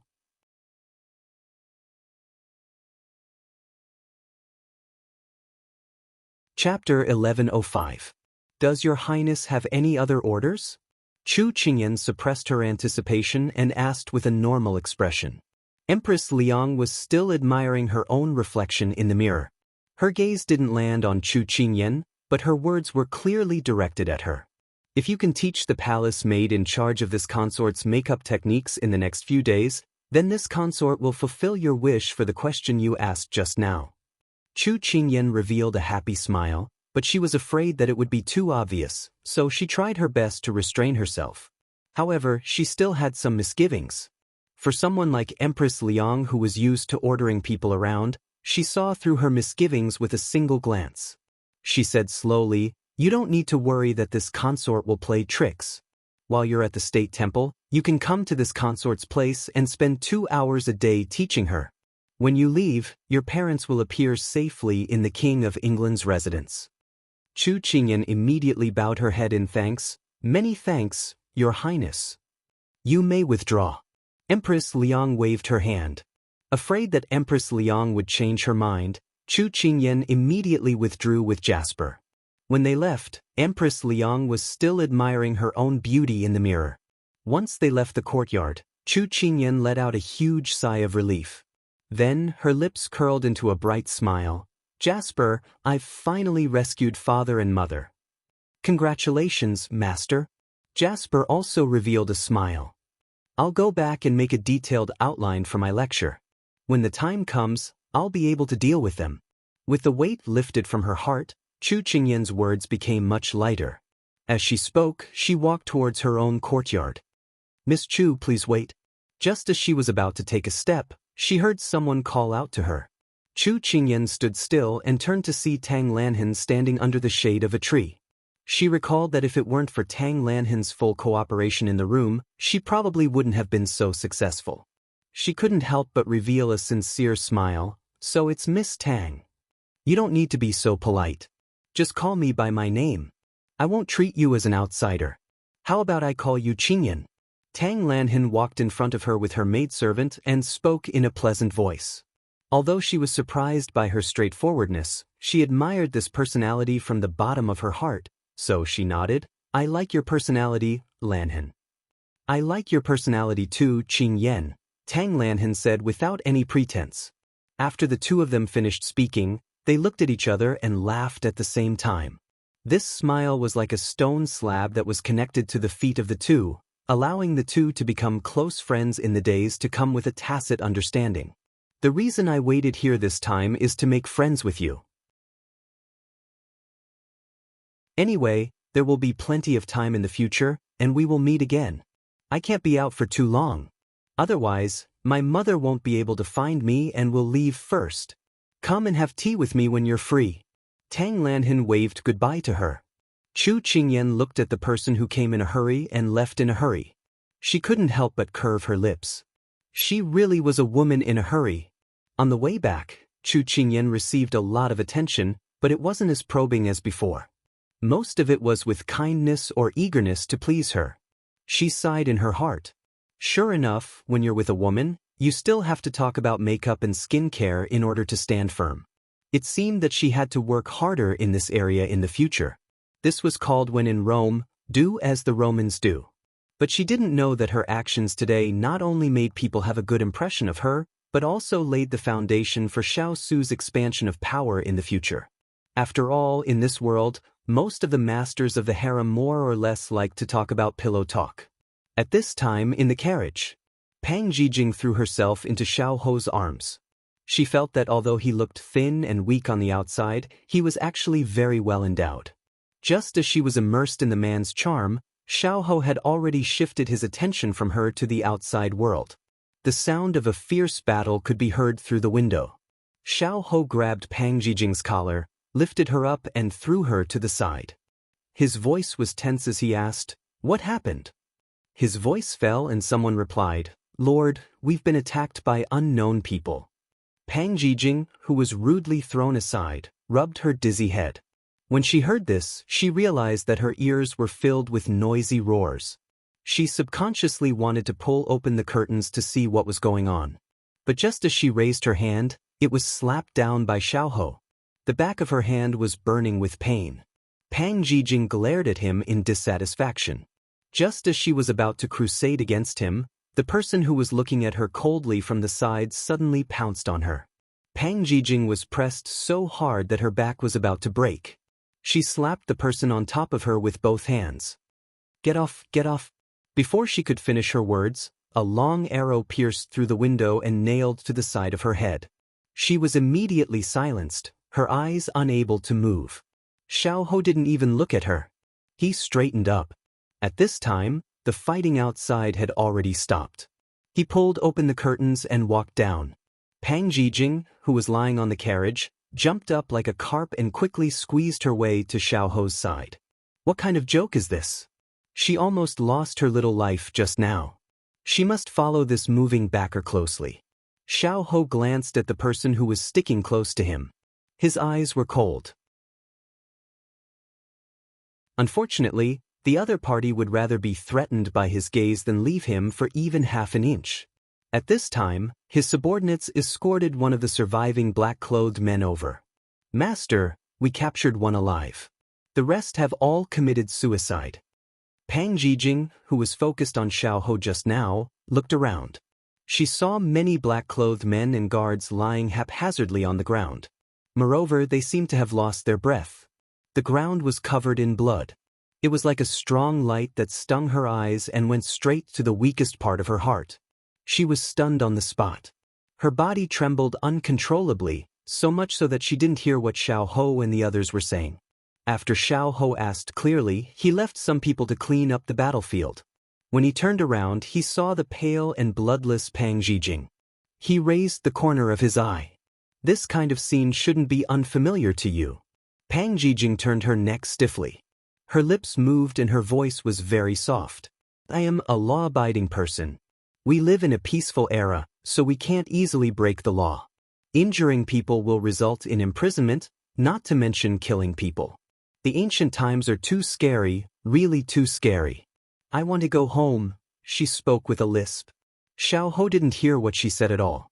He also didn't have the patience to pay attention to her. "Then you can stay here alone." Xiao Ho turned around and got into the carriage. In this place, she only knew him. Seeing that he didn't care about her, her heart panicked. She immediately followed him into the carriage, afraid that he would lose her. Xiao Ho saw her scared out of her wits and really couldn't understand. For example, at this moment, her hands were tightly clutching his sleeves. "Princess, I'm afraid there's something that this prince needs to tell you." "What is it?" "These assassins are coming for you."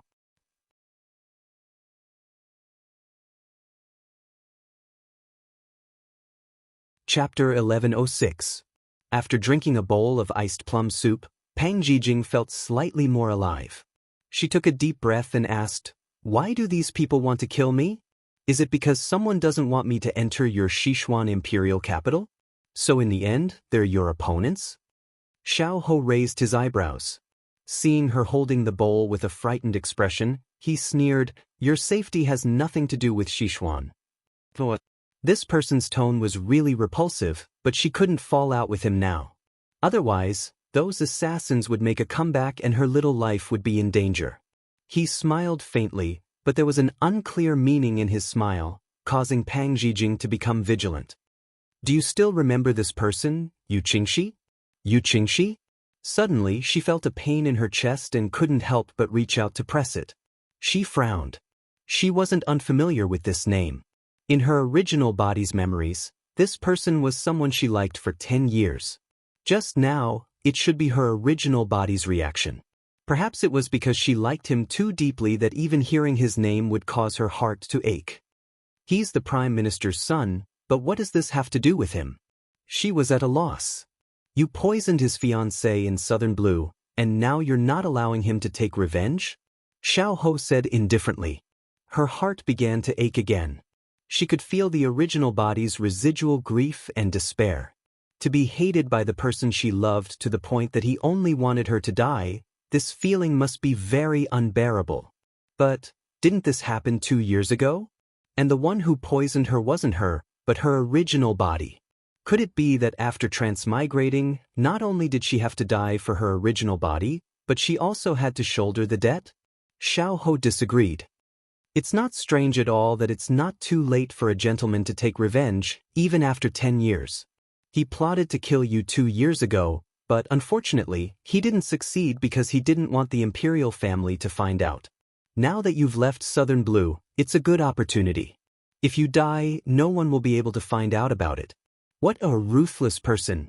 She endured the pain in her heart and asked with a frown, "Wait, how do you know about this?" "Leave a captive and pry it out of his mouth." Xiao Ho was a little puzzled. He had already received news about her a long time ago. But because he didn't think that there was a need to pay too much attention to her, he didn't pay much attention to it.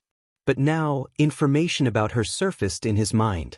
Because she wasn't favored since she was young, she had an extreme sense of inferiority, which led to her becoming arrogant and despotic. In order to achieve her goals, she would have done anything. She fell in love with the Prime Minister's son. In order to obtain him, she didn't hesitate to poison his fiancée. As a result, she was imprisoned in the cold palace by the Southern Blue King. Pang Zhijing rubbed her chest and sighed faintly. So that's how it is. But did you know that Pang Zhijing didn't poison her at all? She was framed. Xiao Ho looked at her in confusion. Aren't you Pang Zhijing? Only then did she realize that she had spilled the beans. She immediately corrected herself. I was talking about myself. I didn't harm that Yu Qingxi's fiancé. I was wronged. Xiao Ho lightly sneered. Do you think that anyone would believe a notorious person like you? The undisguised ridicule in his words made Pang Zhijing silent. Just when Xiao Ho thought that she wouldn't speak again, she hugged her knees and sat down. She lowered her eyebrows and laughed at herself. Yes, because I'm a bad person. I've done a lot of bad things, so once something bad happens, everyone can naturally place it on me. No matter if it's a scapegoat or a scapegoat, they don't need the truth. As long as they believe that the culprit is the culprit, then they can openly trample on that self-righteous criminal. She had never properly sorted out Pang Zhijing's life. At this moment, because of Xiao Ho's ridicule, scenes of the past appeared in front of her eyes. When she was 2 or 3 years old, Pang Zhijing was pushed to the ground and kicked and beaten by an older child. When she was a little more sensible, she fell in love with Yu Qingxi, but was mocked and ridiculed by him. She was even pushed into the lake by his fiancé. Later on, when she wanted to protect herself and not be bullied, she was repeatedly used by others and became a notorious poisonous woman. If she had to use 4 words to describe Pang Zhijing's life, it would be miserable. This was a girl that people couldn't help but pity. It was just that she reincarnated into the wrong body and entered a royal family that didn't suit her. Now that she had become her, she had to bring her out to enjoy the taste of freedom and no longer be bullied by others. The gloomy and sad words were like a gust of autumn wind that swept through Xiao Ho's heart like fallen leaves. They danced in his heart and disturbed his emotions. He looked at the girl with her head down with a bit of surprise. Because of her words, Many memories of his youth appeared in his mind. If you don't want to be bullied by others, then make yourself so strong that no one can bully you. In the end, it's still because you're too weak. Xiao Ho frowned and said in a heavy and cold voice. Pang Jijing looked up and fiercely looked at him, but she couldn't refute his words. Then what about you? Is it because of this that you want to preserve your strength and wait for an opportunity to attack? She asked. Xiao Ho chuckled and turned to look at her. You don't need to know so much. Right now, your thoughts should be on whether or not those assassins will make a comeback, and not trying to find out more about me. This king will kindly advise you that the more people know, the faster they will die. It was the first time she met such a person who could say such cruel and threatening words with a gentle smile. Pang Jijing thought of her situation and couldn't help but worry. Will they come back? That's hard to say. If they insist on killing you, then there will be many people lying in ambush along the way. In fact, if the first attack didn't succeed, they wouldn't act rashly, because they would have already alerted the enemy. But in order to prevent her from causing him any more trouble, Xiao Ho lied through his teeth. Pang Jijing swallowed and then moved closer to him. She grabbed his sleeve with her fingers and squeezed out 2 drops of tears. Well, Your Highness Prince for the sake of our cooperation, I hope you can protect me, your ally, well. Xiao Ho reached out and pulled her fingers away. He said faintly, of course, this prince will protect your highness. But it's inevitable that people will be negligent. If I don't protect you well, I hope your highness will be magnanimous enough to forgive me. Pang Jijing cursed in her heart. This damned schemer. When she sat back down, a bottle was thrown on her lap. She picked it up and looked at him in confusion. At this moment, Xiao Ho had already picked up the book beside him and lowered his head to read. If you don't get good treatment for your foot, it's one thing to be lame. But if the killers attack again, you won't be able to escape. The cold medicine bottle in her hand slowly warmed up, just like her heart at this moment. She lowered her head and said softly, "Thank you." Her fingers paused as she flipped the page, but then she continued to flip.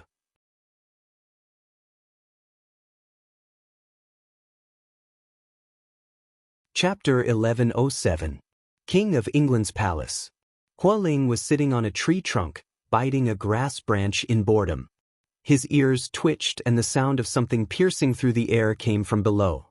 He reached out with his hand behind his back and something appeared in his palm. Taking it over to look, it was a tangerine. He lowered his head and saw Turin standing under the tree. He couldn't help but smile. Thanks. You're so busy, yet you came here to slack off.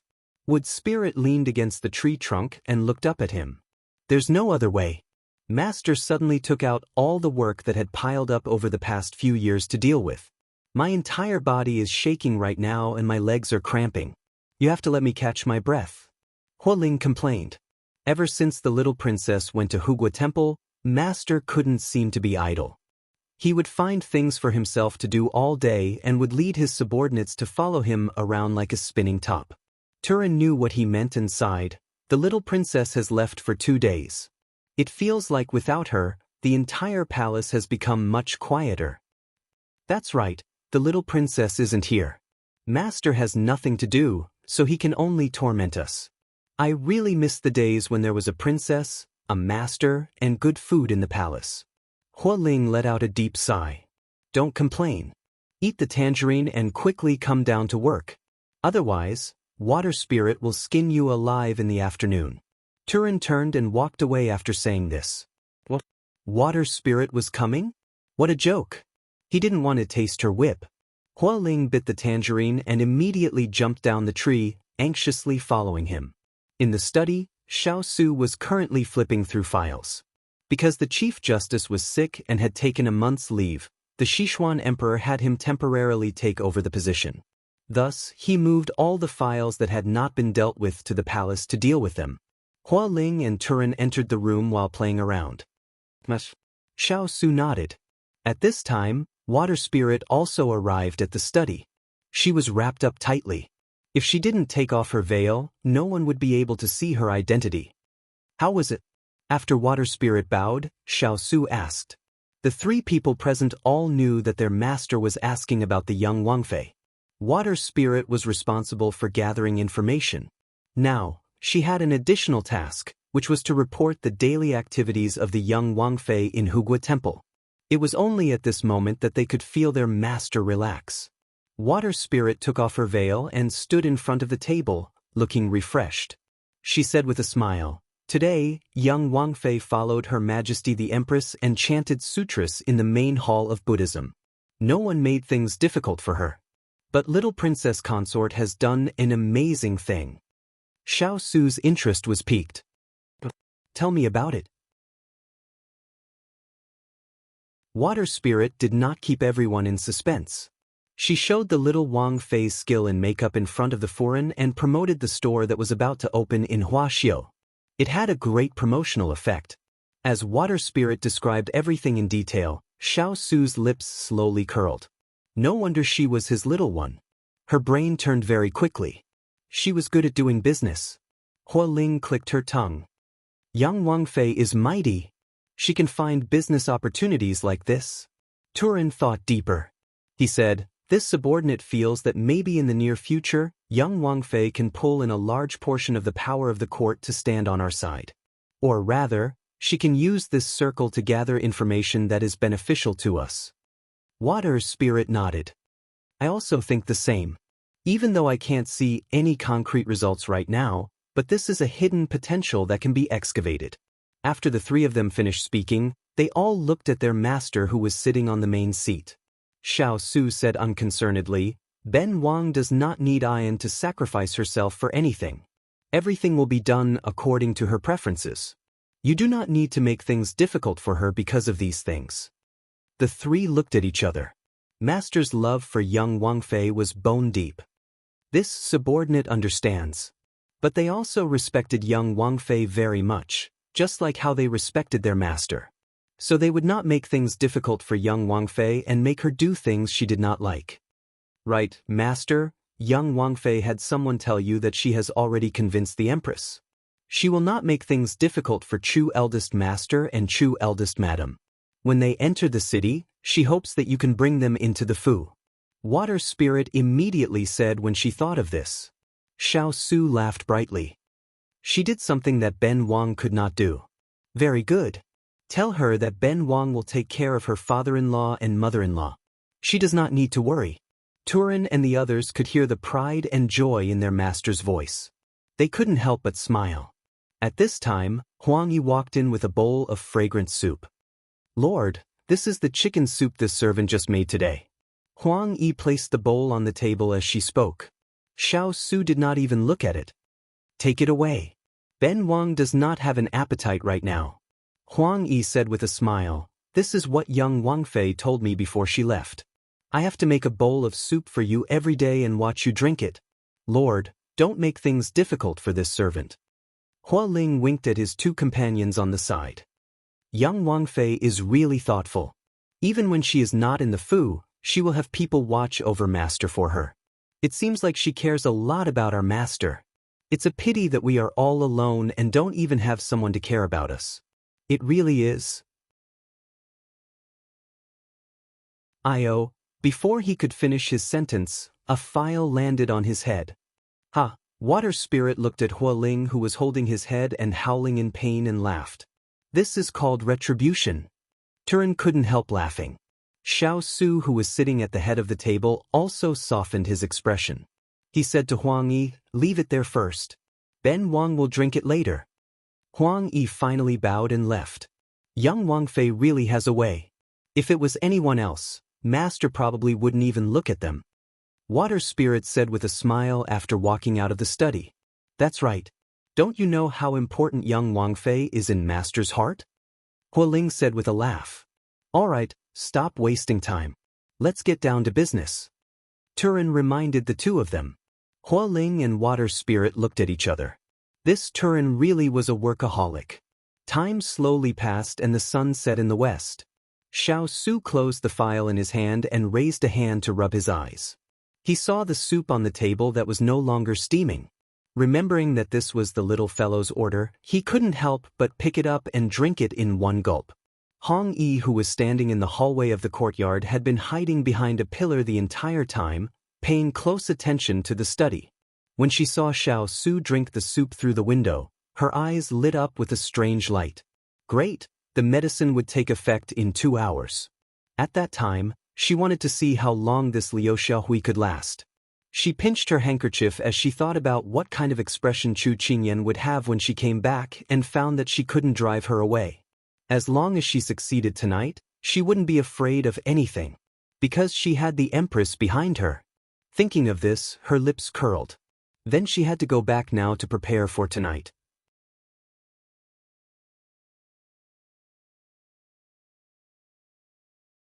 Chapter 1108. The setting sun cast a large patch of pale yellow light on the ground. From afar, it was magnificent and beautiful, making one unable to bear to look away. Chu Qingyan sent away the palace maid sent by Empress Liang to learn how to put on makeup. She stretched lazily and leaned against the door frame, admiring the magnificent scenery of nature. Jasper, tell me, there are so many beautiful things in life. Why do some people cling to those imaginary power? Chu Qingyan suddenly lamented. Jasper stood behind her and thought for a moment. Perhaps it's because of human selfishness. Some people have tasted the days of not having enough to eat and not having enough to wear, so they don't want to suffer and do anything for wealth. Or perhaps it's because they're greedy and want to have more things. Chu Qingyan turned to look at her and nodded approvingly. Our Jasper is so smart. Jasper smiled and lowered her eyebrows. Actually, Master already understands these principles. Why do you still need to ask this subordinate? Just take it that I'm bored. Sigh, she really wanted to be a big ice cube. And her family's little high, the little troublemakers. After sighing to the sky, she turned and prepared to return to her room. But at this moment, a dart flew through the air. Jasper quickly stretched out 2 fingers to catch it. Then she chased after it, but the figure was nowhere to be seen. She returned and handed the dart to her master. Master, there's a letter on it. Chu Qingyan took it and opened it to see what was written on it. 2 hours later, see you at the usual place. Usual place? Master, who is this person? Jasper was very puzzled after reading the words. Chu Qingyan pinched the letter and smiled. At first, I didn't know either. But after thinking about it, I knew who it was. 2 hours later, Chu Qingyan walked into the forest. The darkness in front of her eyes slowly faded away until it was completely replaced by the light of the fire. She saw the person sitting under the tree and tending to the fire. I can smell the aroma of meat from afar. Tell me, is it appropriate for you to openly murder living creatures in this peaceful place of Buddhism? Chu Qingyan walked closer and stood in front of him. She crossed her arms and teased him. At this time, Higashio Motetsu was still wearing his mask. He flipped the meat on the grill with one hand and added firewood with the other. When he heard Chu Qingyan's words, he chuckled. Originally, I planned to enjoy the blessings together. But now, it seems that there is no need. Chu Qingyan immediately sat down and muttered, Hey, you can't be so selfish and swallow such a big chicken all by yourself. Higashio Motetsu laughed, then pulled off a leg and handed it to her. This is for you. Chu Qingyan clicked her tongue, but still took it and couldn't wait to eat it. Ah, hot. Seeing her grimace in pain, Higashio Motetsu shook his head in a good mood and sneered, Why are you so impatient? No one is snatching it from you. Chu Qingyan opened her mouth and said in an aggrieved tone, You don't know, but I've already eaten several meals of vegetarian dishes. There is no oil in the tofu and vegetables. I'm afraid that if I eat a few more meals, I will become a radish. Hearing her description, it was very interesting. Didn't you tell those young ladies and madams today that eating vegetarian dishes is good for detoxification, causing the temple's kitchen to go down the mountain to purchase a lot of vegetables and frighten many young monks? Is that so? It seems like these people really believe my words. However, I'm not wrong either. They've been feasting every day, and I don't know how much fat they've accumulated. I'm just doing good. Chu Qingyan raised her eyebrows and revealed a mischievous smile. He added a few pieces of wood to the fire and then focused on roasting it. You're right, and I came out this time to give you a good meal. How about it? I'm a good friend, right? Chu Qingyan gave him a thumbs up. Yes, definitely. Higashio Motetsu smiled and pulled another drumstick for her. She didn't refuse, one in each hand. Seeing her eating so happily, he felt inexplicably happy and also tore a piece and put it in his mouth. I say, Dongting, one who is unaccountably solicitous is hiding evil intentions. Tell me, what do you want? After Chu Qingyan finished 2 drumsticks, she licked her fingers and then tilted her head to look at him. Cough cough. Higashio Motetsu choked and coughed until tears came out of his eyes. After he calmed down, he said indignantly, I say, is my impression in your heart that bad? Can't we have a good chat? Chu Qingyan raised both her hands in surrender. All right, then let's really roast meat and admire the moon and reminisce about old times. Hearing this tone, why did he feel awkward? Speaking of which, are you really here to see me? Could it be fake? I'll believe you for now, but aren't you afraid that Xiao Ran will find out that you left your post without permission? Higashio Motetsu smiled proudly. Looks like you're still worried about me. Don't worry, I've made arrangements and no one will come near this forest. You can eat without worry. When Chu Qingyan heard him say this, her heart thumped. She said with a smile that didn't look like a smile, since when can the Jianghu sects arrange for the imperial court soldiers? In order to see you, I've spent a lot of money. Don't be ungrateful. Higashio Motetsu's eyes flashed as he replied in a casual tone. She snorted lightly. Although she didn't show it on her face, the suspicion in her heart didn't lessen. Hurry up and eat. Otherwise, I won't be responsible if the food gets cold. He urged. Chu Qingyan didn't have any appetite. She could clearly feel that he was avoiding something. In the end, she couldn't help but ask, Dong Ting, who ordered the Moon Palace sect to assassinate His Highness? The atmosphere quieted down in an instant. Neither of them spoke. Crackle, a sound came from the fire. Chu Qingyan's voice also sounded in the dark night. Dong Ting, I've said before that you can't lie to me anymore. Otherwise, we can't even be friends. Higashio Motetsu didn't answer. He calmly added the last piece of firewood and patted the wood shavings off his hands. Then he stared at her. Chu Qingyan felt the emotions floating in his eyes. She couldn't understand it. What do you want to know? It was as if after waiting for a long time, he finally got to hear her question. This kind of feeling was like a hanging stone falling to the ground. He knew that with her intelligence, she would see through him sooner or later. However, he didn't have the heart to hide it from her. The night gradually deepened. In the silent night, the sound of cicadas and frogs were particularly clear. After dealing with a file, Xiao Su looked at the sky. The little fellow's instructions before she left flashed in his ears. He glanced at the mountain of files on the table and finally chose to get up and return to his room.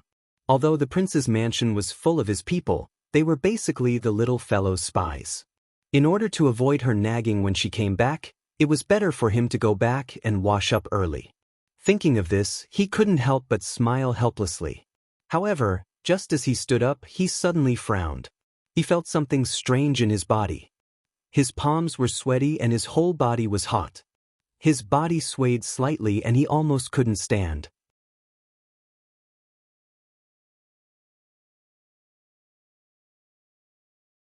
Chapter 1109.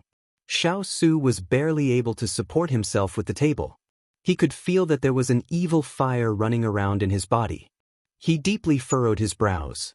He wasn't unfamiliar with this feeling. He took a deep breath and suppressed the evil fire. Someone come. Hua Ling and Turin immediately pushed open the door. Master, what orders do you have? As soon as he finished speaking, Hua Ling asked in surprise, Are you not feeling well? Xiao Su raised his hand to stop him. Someone drugged this king. Immediately lock down the entire king's palace.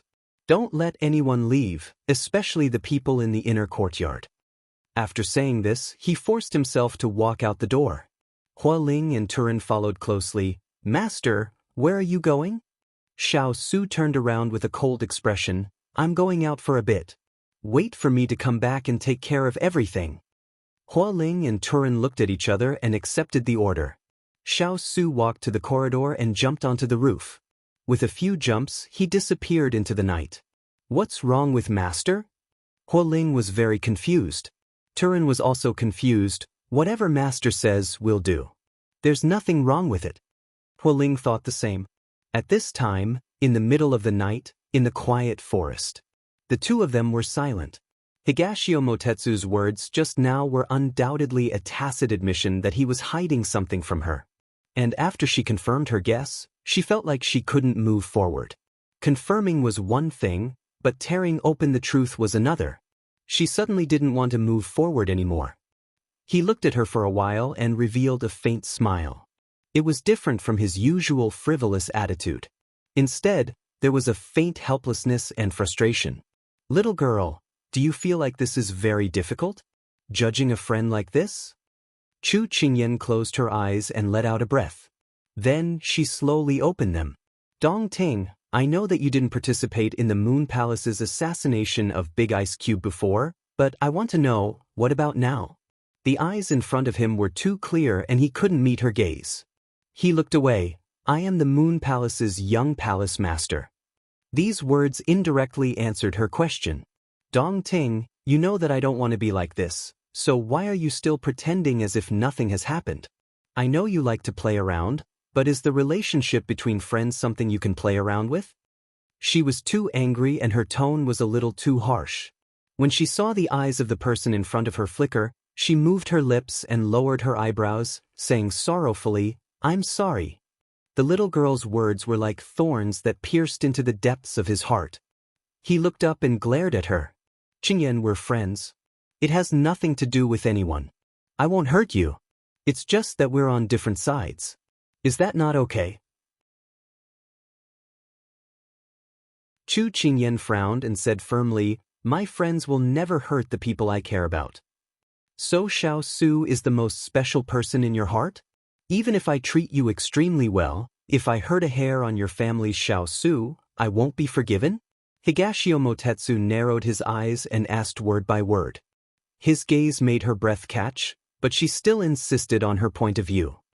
Dong Ting, you're wrong. No matter if it's Big Ice Cube, Yen Luo, my parents, or you, as long as it's someone I care about, I won't allow anyone to hurt them. So you can't compare them like this. Higashio Motetsu smiled gently. The sharpness in his eyes seemed to have been blown away by the night wind and disappeared into the depths of his eyes. Only a faint self-deprecation was left. He stood up and took 2 steps forward, his back facing her. Chu Qingyan stood up with him. Qingyan, I sincerely want to be friends with you. I don't want anyone or anything to affect our previous relationship, he said in a low voice. Chu Qingyan didn't notice the emotion in his words. She looked at his back and said, Dong Ting, have you ever thought that if we stand on opposite sides, we'll have to fight each other for the people behind you and for the people I want to protect? Do you think we can still be as calm as before? This was the gap between the two of them. It was a fact that couldn't be ignored. She didn't know if he couldn't see it clearly or was unwilling to see it clearly. He remained silent. He had thought of these consequences before. Qingyan, will there really be a day when we fight to the death? He asked softly. Chu Qingyan pursed her lips and looked at his back. She blinked and said, if you insist on fighting Big Ice Cube for the people behind you, I think I'll have to fight you sooner or later. Actually, in your heart, I'm not that important, right? His low voice was no longer as beautiful as before. Chu Qingyan took a step forward and explained anxiously, Dong Ting, you're my friend. You're important to me. As soon as she finished speaking, he sneered and said, but when it comes to Xiao Su, everyone has to make way for him. She was clearly asking who the people behind him were. Why did the topic change to something so strange? At this moment, Chu Qingyan didn't know what to say. And at this moment, the person in front of her didn't seem to want to say anything more. He didn't say a word and was about to walk forward. Dong Ting, she called out to him. Little girl, I won't hurt you. Maybe I held you hostage before, but I won't do it again. But I won't show mercy to Xiao Su. After he finished speaking, he disappeared before her eyes in a few flashes. Chu Qingyan wanted to stop him, but it was too late. She scratched her head. Why did everything turn out like this? It was as if she was the one in the wrong. At this moment, Higashio Motetsu jumped onto the tree trunk. He reached out and pressed his hand to his chest, his heart aching. Little girl, I'm sorry. Maybe this way, you won't feel awkward when you draw your sword on me. Only a heartless person can live freely. But most of the time, it's not up to them. I'm not exempt from this. His lips pursed into a line. With a few leaps, he disappeared into the darkness. The fire slowly burned out. Chu Qingyan hugged her knees and sat in a daze for a long time. Gradually, she felt cold. She snapped out of her daze and stood up to stomp her feet. She happened to step on a chicken bone, making a crisp sound. She was stunned. He deliberately came out tonight to find her. Actually, it wasn't just to give her a good meal. Maybe he wanted her to interrogate him. She looked up at the cold moon in the sky. Her eyes were misty. Dongting, why did you do this? The moon couldn't give her an answer. She smiled bitterly and finally slowly walked out of the forest. But her mind was in a trance. Although she walked out of the forest, she walked in the opposite direction. Just as she was about to walk back, she saw a person dressed in gray sitting by the stone table. She couldn't help narrowing her eyes. When she saw the figure, she couldn't help but walk over. At this time, she was in a bad mood and needed to talk to someone.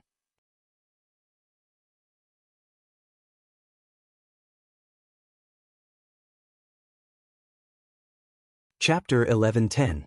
Su Jian glanced at the person sitting in front of him. He put down the chess piece in his hand and smiled. Almsgiver Chu, are you troubled? When she saw him sitting in the courtyard, she didn't hesitate to walk over. Then, she saw him play chess with her and said, I'll be your opponent.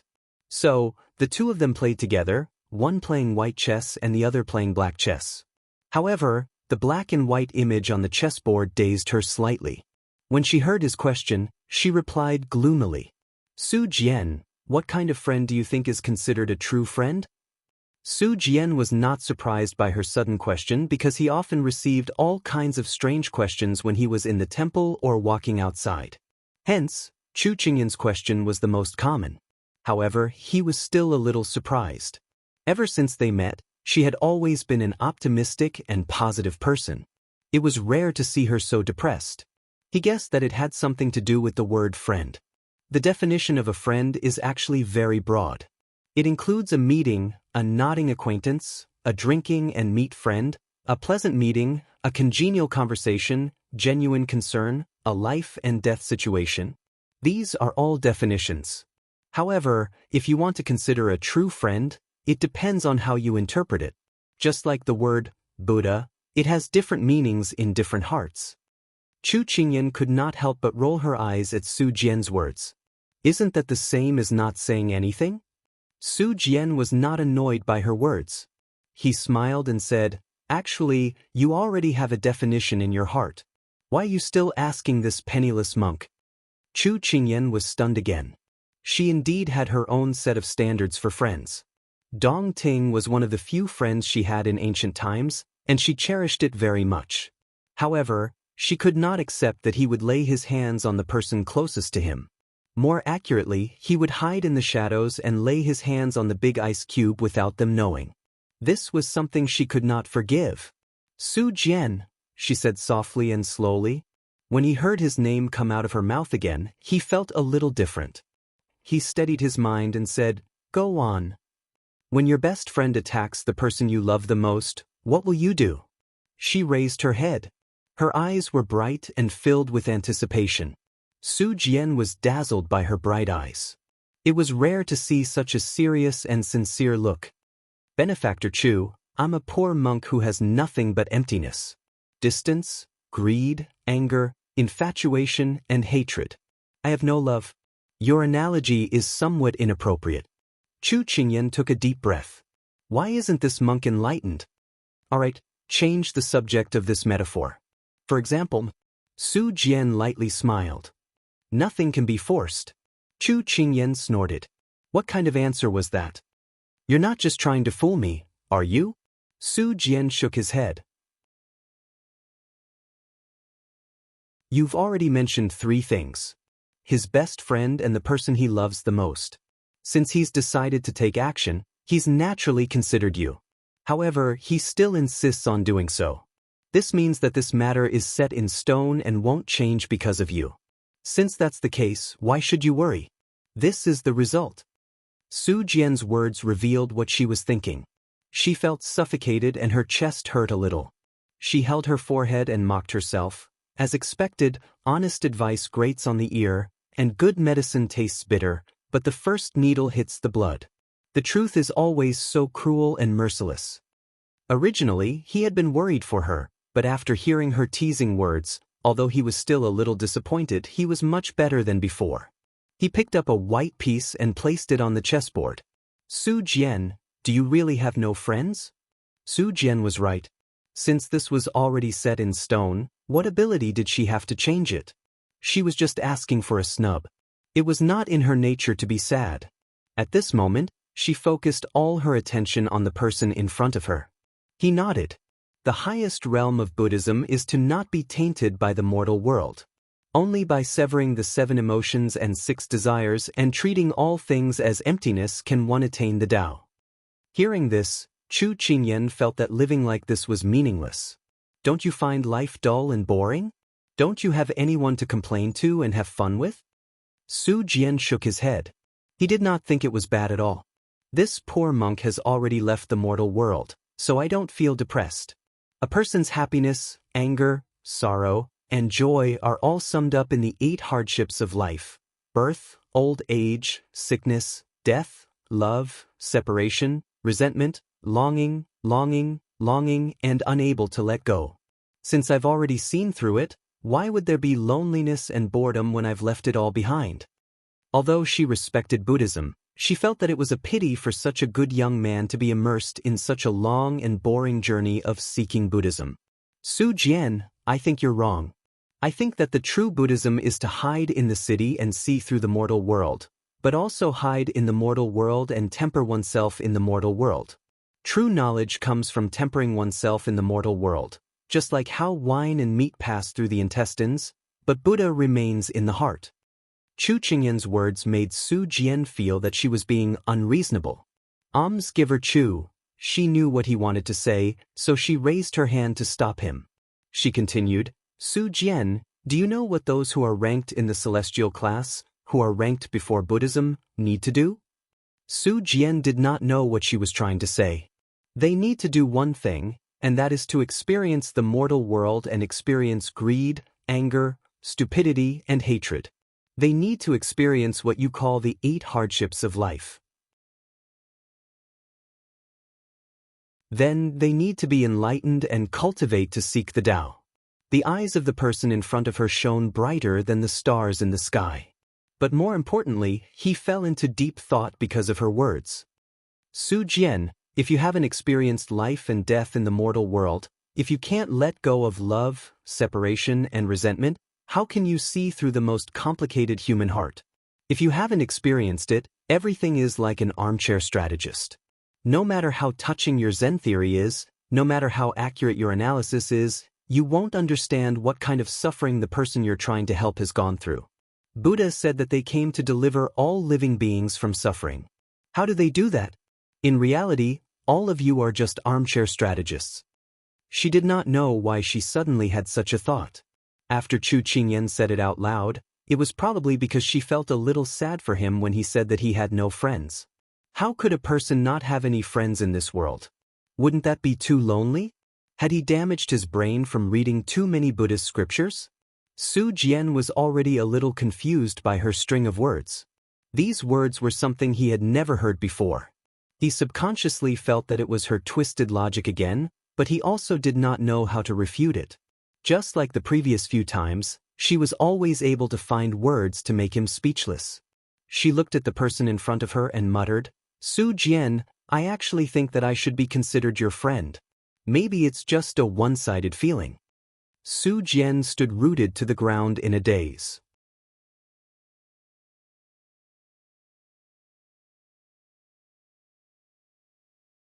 Chapter 11:11. Friend? Why did these 2 words keep echoing in his ears? Su Jian did not understand. Since young, he had been regarded as the most Buddha-like and wise person. No matter what kind of scripture was presented to him, he could easily absorb it and grasp the principles behind it. But after meeting the person in front of him, he realized that the principles he had grasped were not effective in front of her. Instead, he was influenced by her. After he finished speaking, Chu Qingyan blinked, as if she had thought of something. Su Jian, I've already recognized you as a friend. What about you? He had not yet digested the shocking words she had just said. Now that she had thrown another question at him, he pondered for a moment and asked, just now, we were talking about the definition of friends. This penniless monk is very curious. Which category do you categorize this penniless monk into? The corners of Chu Qingyan's eyes twitched. Wasn't she the one asking him? Did he know how to change the topic? But she still thought about his words seriously. It should be because we hit it off. But when she said that, she suddenly smiled as if she had thought of something. When they first met, he had saved her. She had thought that he was a godly person. But later, he had wanted her to shave her head and become a monk. It could be said that they did not hit it off at all. The few times they had met after that, they had parted on bad terms. Now that she had categorized him into this category, it was really hard to predict the future. Su Jian was clearly a little surprised.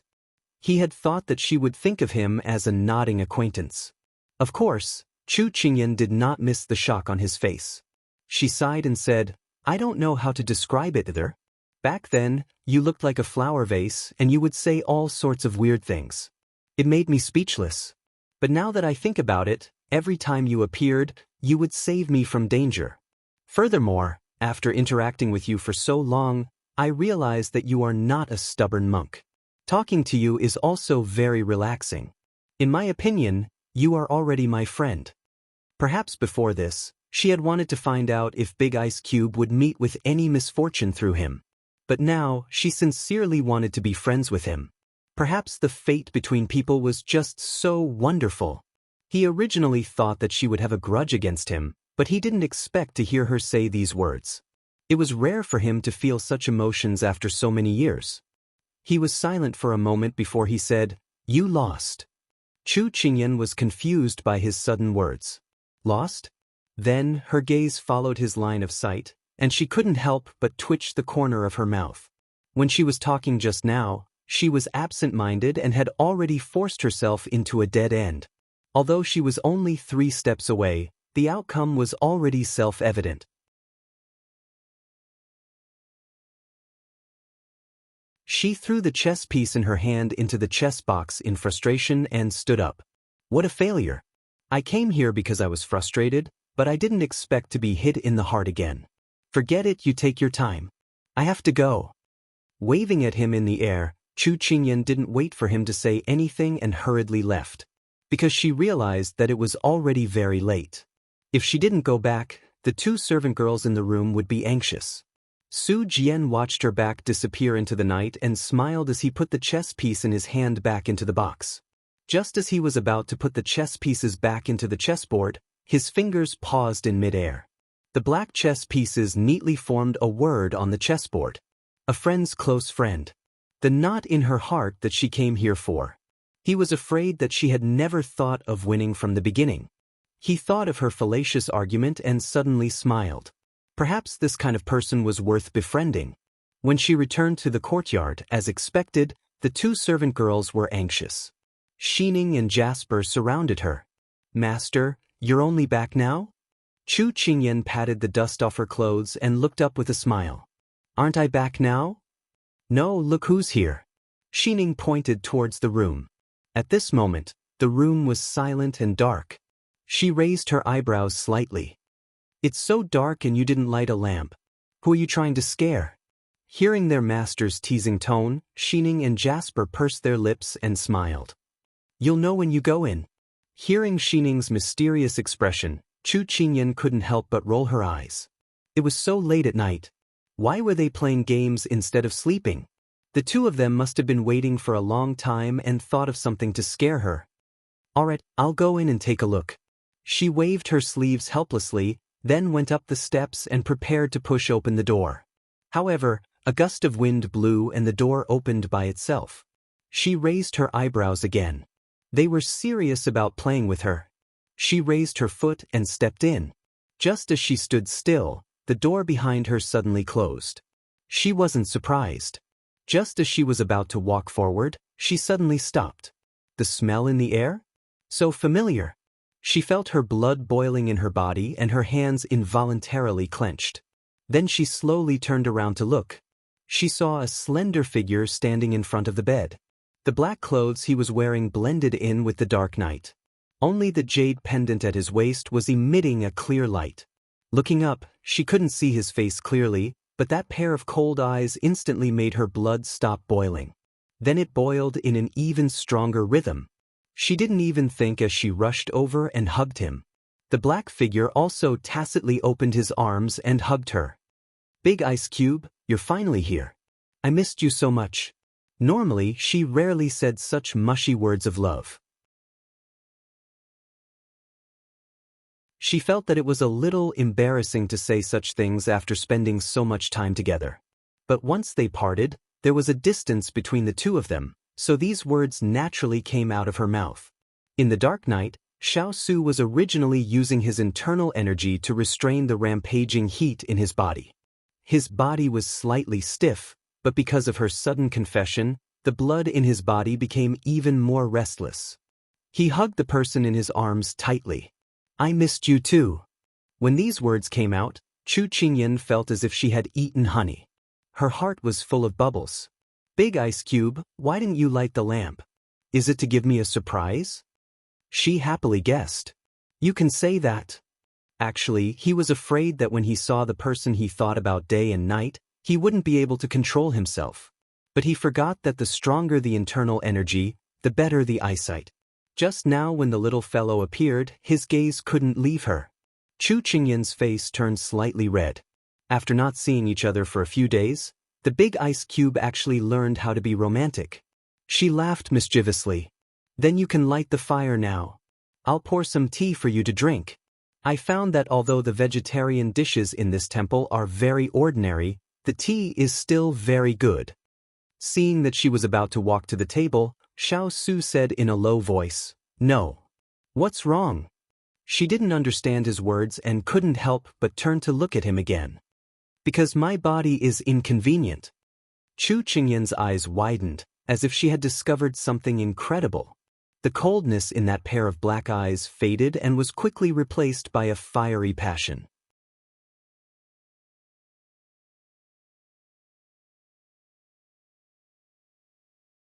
Chapter 11-12. She seemed to have been nailed to the ground. Why did Big Ice Cube give her the feeling that he was a hungry wolf that was about to hunt its prey? What was wrong with Big Ice Cube? She obeyed and did not light the candles, but returned to his side. She did not notice that something was wrong with him earlier, but now that she was standing beside him, she found that his fists were tightly clenched, as if he was restraining something. She could not help but reach out to hold his hand and asked in concern, "Big Ice Cube, are you feeling unwell somewhere?" Just as she touched his hand, she was shocked by the heat of his skin. You have a fever?" Being held by her soft little hand, he felt cold, but it was quickly covered by the heat. He said in a low and hoarse voice, "Little fellow, I was drugged." As he said that, he could not help but wrap his arms around her and rest his cheek on her neck, using that delicate and warm skin to resist the heat that kept surging in his body. Feeling the strong aura that could not be ignored, even if she was stupid, she could tell what he was saying about being drugged. No wonder Big Ice Cube did not want her to light the candles. He did not want her to see him like this. When she thought of this, her stomach was filled with anger. Who the hell did it? But now was not the time to investigate this matter. The only thing she could do now was to get rid of the drug on Big Ice Cube's body. She did not know if it was because of the aura on his body, but her face inexplicably turned red. "Big Ice Cube, how should I help you?" Xiao heard the shy voice beside his ear, and he almost could not control himself. "I'll take you to a place." Chu Qingyan did not know where he was going, but she knew that this was a Buddhist place and it was not suitable for them to do anything. She grabbed her sleeves and nodded shyly. At this time, the window opened and Xiao held her waist, preparing to jump out. "Wait!" She suddenly thought of something and turned to open the door. She said to the two maidservants guarding outside, I have something to do, don't let anyone know that I'm not here. Jasper and Xining nodded in tacit understanding. In the blink of an eye, she was carried by the big ice block and shuttled through the sky above the temple. She turned around and saw that the temple was slowly disappearing from her sight. At this moment, she was following the big ice block halfway up the mountain. Because the two of them were so close together, she could feel his body tensing up and his breathing getting heavier. She pursed her lips. Big Ice Cube must be having a hard time holding it in. At this time, the two of them landed in a place overgrown with weeds. Xiao Su walked forward and pushed aside the weeds. Miraculously, a dark hole was revealed. Chu Qingyan's eyes widened. This is... I found it by accident when I was hunting in the mountains. Come on in.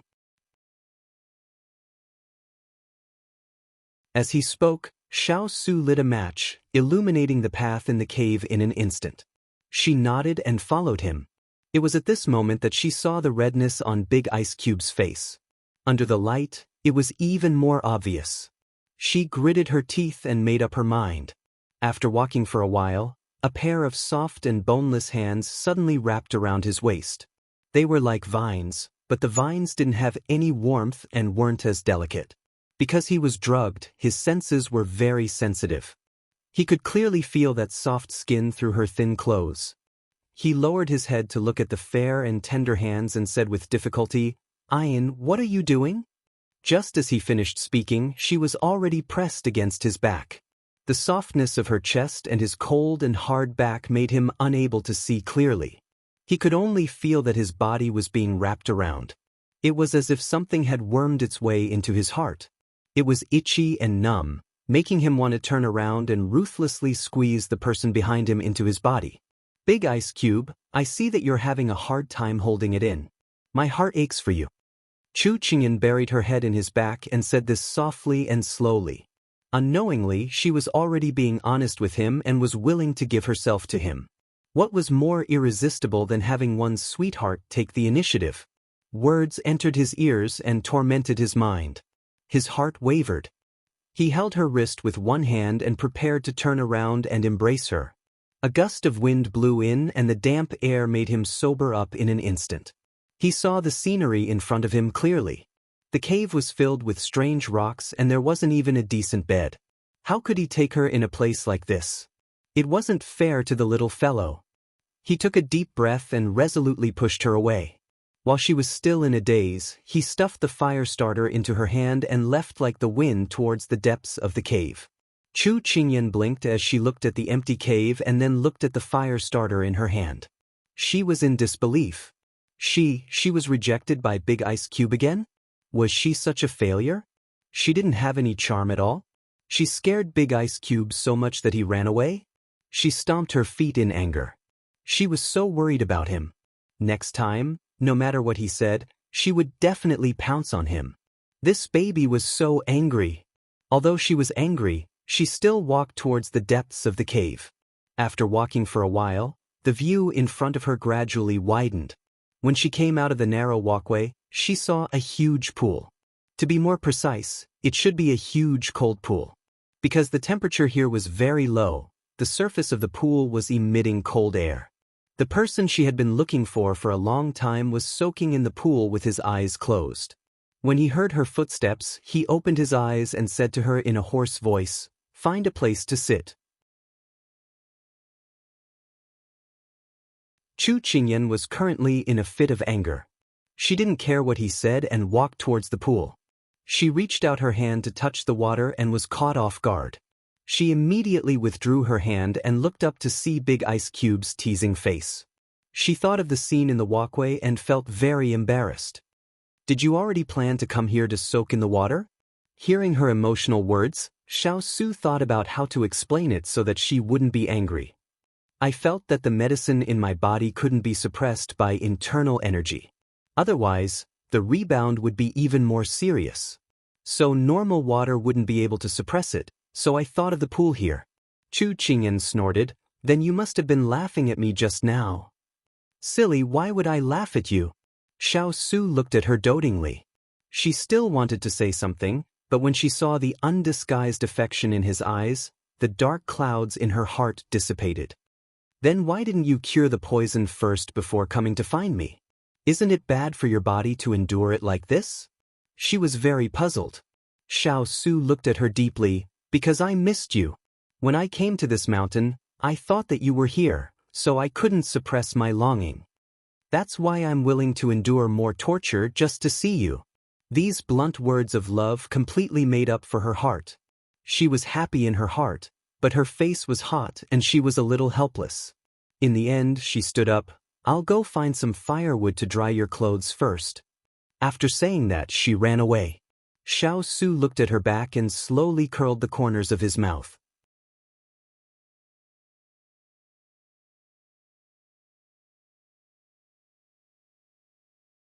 Chapter 11:13. There was nothing in the cave. She ran out to pick up some firewood and some wild fruits before carrying them back into the cave. She set up the firewood and helped him dry his clothes while secretly peeking at the person in the pond. Previously, Big Ice Cube was soaking with his clothes. Now that he handed his clothes to her, he was completely naked in the water. The cold pond was dark and she couldn't see what was going on inside. However, as the fire burned brightly, the light that fell on the surface of the water slowly soaked into the pond. Although she couldn't see clearly, she couldn't help but cover her nose when she saw the bronze-colored 8-pack abs and the blood-spurting golden ratio. She muttered, "See no evil, see no evil?" However, she still couldn't help but glance over. Xiao Su, who was soaking in the water, felt the heat in his body gradually being swallowed by the cold water. He was slowly freed from the abyss of suffering. At this moment, he had the energy to divert his attention to pay attention to the sneaky gaze on him. He lowered his head and curled his lips. When she was caught off guard, he turned to look at her. Caught red-handed, Chu Qingyan immediately picked up his clothes to cover her face. She said guiltily, "It's quite cold in this cave." Xiao Su chuckled. He didn't make fun of her for her cute appearance and her stiff change of topic. He didn't want her to feel uncomfortable. There's 1,000-year-old ice under this cold pond. Because it's deep in the mountains, it's not easy to melt. I accidentally found this place. She nodded meekly, feeling that she had utterly embarrassed herself. You added too much firewood. It's easy to extinguish it. Xiao Su kindly reminded her. She looked down and saw that she had indeed added too much. She immediately took out the firewood in a flurry. Big Ice Cube, do you know who drugged you? The fire crackled. She had already sorted out her emotions and focused on turning over his clothes. I don't know. Xiao Su narrowed his eyes. There was a trace of ruthlessness in his eyes. I'll investigate thoroughly when I get back. They probably wanted to use a honey trap on you. Fortunately, you didn't fall for it and ran out in time. Otherwise, if any woman came over and you couldn't control yourself, at this thought, Chu Qingyan broke the firewood in her hand. She was so angry that she even took it out on him. Voila! Xiao Su stood up from the water, crystal clear water droplets splashing everywhere, some sliding down his chest, abdominal muscles, and lower abdomen. In such a quiet environment, it was as sexy as it could be, and as pleasing to the eye as it could be. Chu Qingyan was startled by his sudden action.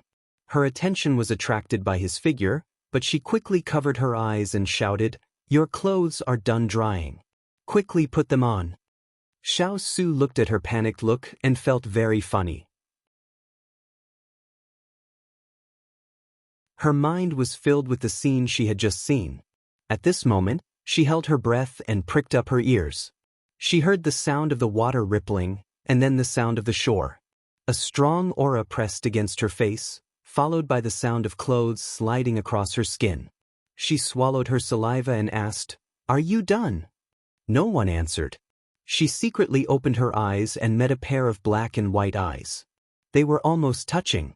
You, Ian, I can even restrain you, let alone those unimportant people. Don't let your imagination run wild. He raised his hand and ruffled her hair.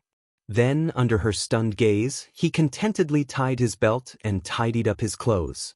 Big Ice Block, he was getting more and more black-bellied. She raised her hand to touch her hot face. Just now when the Big Ice Block bent down close to her, she accidentally saw his lean waist. She really wanted to reach out and poke his bouncy chest. Fortunately, her rationality prevailed, otherwise she would have embarrassed herself. Looking at the person who unscrupulously put on his clothes in front of her, Chu Qingyan raised her hand to cover her face. Where did the ice-cold big ice block from before go? Did she press some button and discover the magical function of the big ice block? How have you been these 2 days? He turned around and sat down in front of her, asking with a faint smile. It's all right. It's just that I can't stand the smell of oil. I think I should be able to achieve the effect of slimming down on this trip. There was no need to talk about the things that were difficult in the temple. She was not a child who tattled all day long. He was very clear about the things that the little fellow encountered in the temple. At this time, when he heard her say this, he sighed in his heart. She was still like this, reporting only the good news and not the bad. He pulled her into his embrace from behind. I'll have someone prepare some food for you. You won't have to suffer here. Also, I hope you can gain a bit more weight. His clothes were still warm from the drying just now. When he touched her skin, it felt very warm. She found a comfortable position in his embrace and said with a smile, Big ice block, do you know that no woman thinks she's thin? Fat people want to lose weight, and thin people also want to lose weight. Xiao Su reached out and pinched her face. After she grimaced, he let go. Too thin. It doesn't feel fleshy when I hug you. Chu Qingyan froze. She heard something incredible. Pervert. Xiao Su calmly accepted it. In front of the person you love, you can still maintain a gentleman's demeanor. Then you should be worried. Listening to his self-righteous words, she rolled her eyes towards the sky. The big ice block has turned black. That's probably how it is. Huddling in his embrace, the cold of the cave was isolated. Her whole body was surrounded by warmth, and she felt a little tired. Go to sleep. When it's almost dawn, I'll send you back. Xiao Su caressed her head, gently coaxing her. She nodded and closed her eyes in relief. Just before she fell asleep, she felt that she seemed to have something to say to him, but forgot it. But she couldn't resist the heavy sleepiness and fell into dreamland. Xiao Su leaned against the stone wall, looking at the unguarded sleeping face in his arms. He hugged her tighter and then closed his eyes. This sleep was the most peaceful sleep that the two of them had in the past few days. It was peaceful and warm here, but the King of England's residence was in a tense state of alert. No one knew what had happened, so they were all anxiously waiting for dawn. Hong Yi slammed the table. She thought that Lord would return to his room soon, but she never thought that he would not come back. When she was about to go to the study to find him, the entire backyard was surrounded by people led by Hualing. If she wanted to go out, she would be noticed by them, so she could only stay in her room. But there was no need to think about it, her actions must have been exposed. Only she never thought that when Lord realized there was a problem with his body, he didn't choose to find someone to relieve himself, but rather sent people to control everyone. She was really surprised. Could it be that Lord wanted to keep himself pure for Chu Qingyan? What a joke! But that medicine could not be cured by normal methods. Hong Yi was very curious. How did Lord withstand it? She was not worried about her identity being exposed at all because she had already made careful arrangements. It was just that Lord did not fall for it.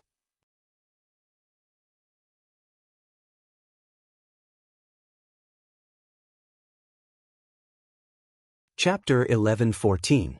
At dawn, Chu Qingyan returned to the temple. What greeted her was the strange gazes of the two maidservants. Xining, are your eyes twitching?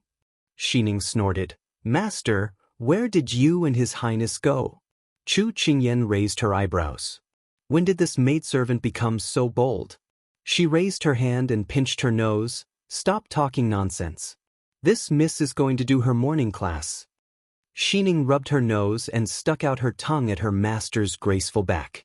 She didn't know if it was because she saw De Bing, but Chu Qingyan felt energetic all day. After returning from her morning class, she met Xiao Ran, who was waiting at the door. What brings you here? Chu Qingyan smiled as she greeted him. Xiao Ran laughed mischievously. I've been busy these past 2 days, so I didn't have time to come find you. That's right, I brought you something good. Actually, it was because Mu Fei didn't allow him to come over. Now that Mu Fei and the Empress had gone to listen to the eminent monk's preaching, he was able to sneak out. Chu Qingyan blinked. What good thing? Xiao Ran pretended to be mysterious as he took out the hand behind his back. Dang, dang, dang, it was a jasper flute. Just by looking at the luster, one could tell that it wasn't an ordinary flute. Xiao Ran presented it to her. This was made by a famous master in our Sichuan. I specially brought it out from the palace. Chu Qingyan was no stranger to flutes.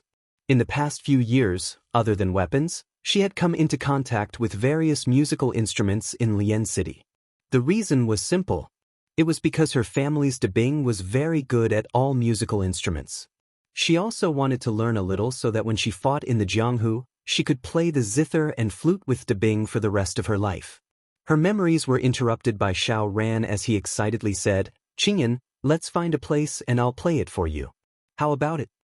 As soon as his voice fell, he didn't allow her to say anything and dragged her into the forest, scaring the two maidservants behind them.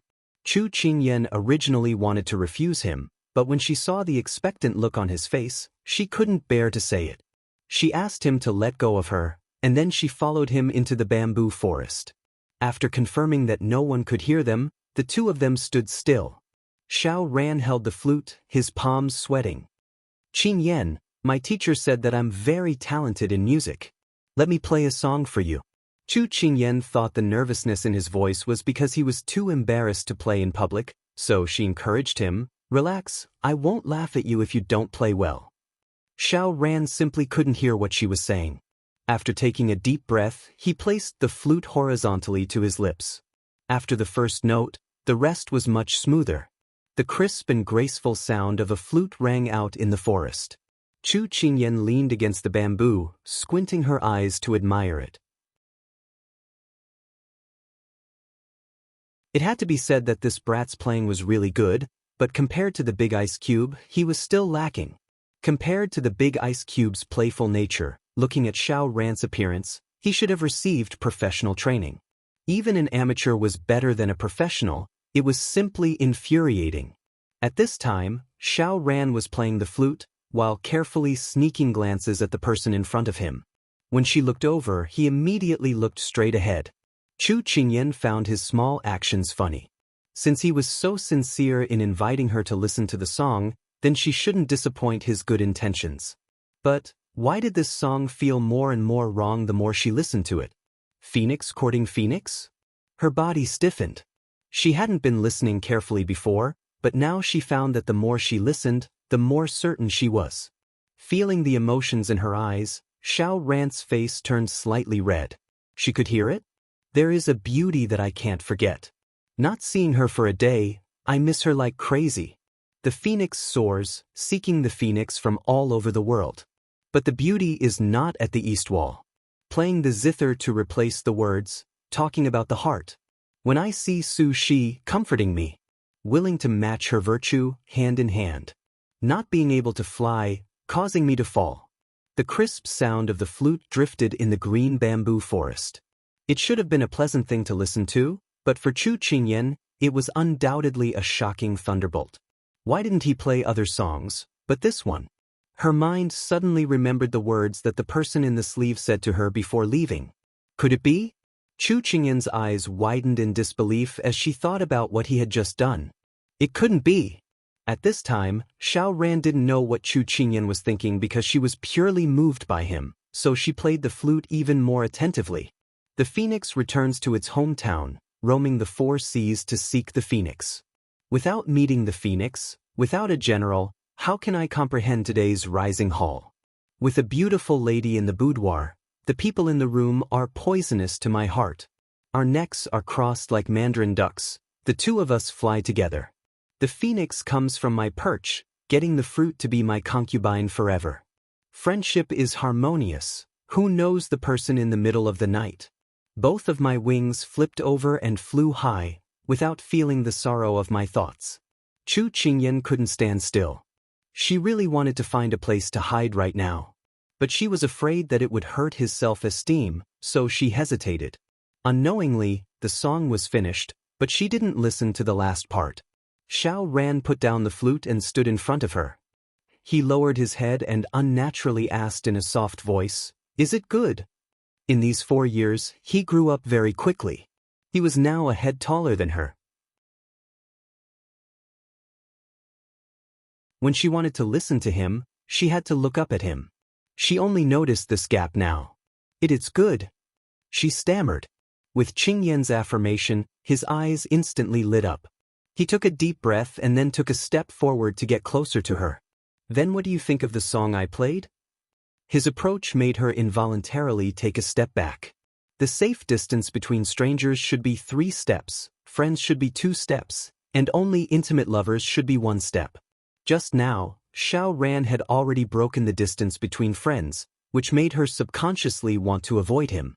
Xiao Ran didn't notice her silent rejection. At this time, he was more concerned about her answer. "When I was in Jiangnan, I often heard this song being sung on the river. Men, women, old, and young all sang it. It's very catchy. I think you played it very well." She made up a story to reveal that she didn't think in that direction. Actually, she was also tactfully rejecting him. Xiao Ran also knew about her in Jiangnan, but he didn't know what she was doing in Jiangnan. "So it's like that. But do you know the meaning of this song?" He was like a good student with a strong thirst for knowledge as he stared at her without blinking. The young man in front of her had already grown taller. His youthful face had already faded. Now he was handsome and tall. He had become the ideal husband that all the girls in the capital fought over.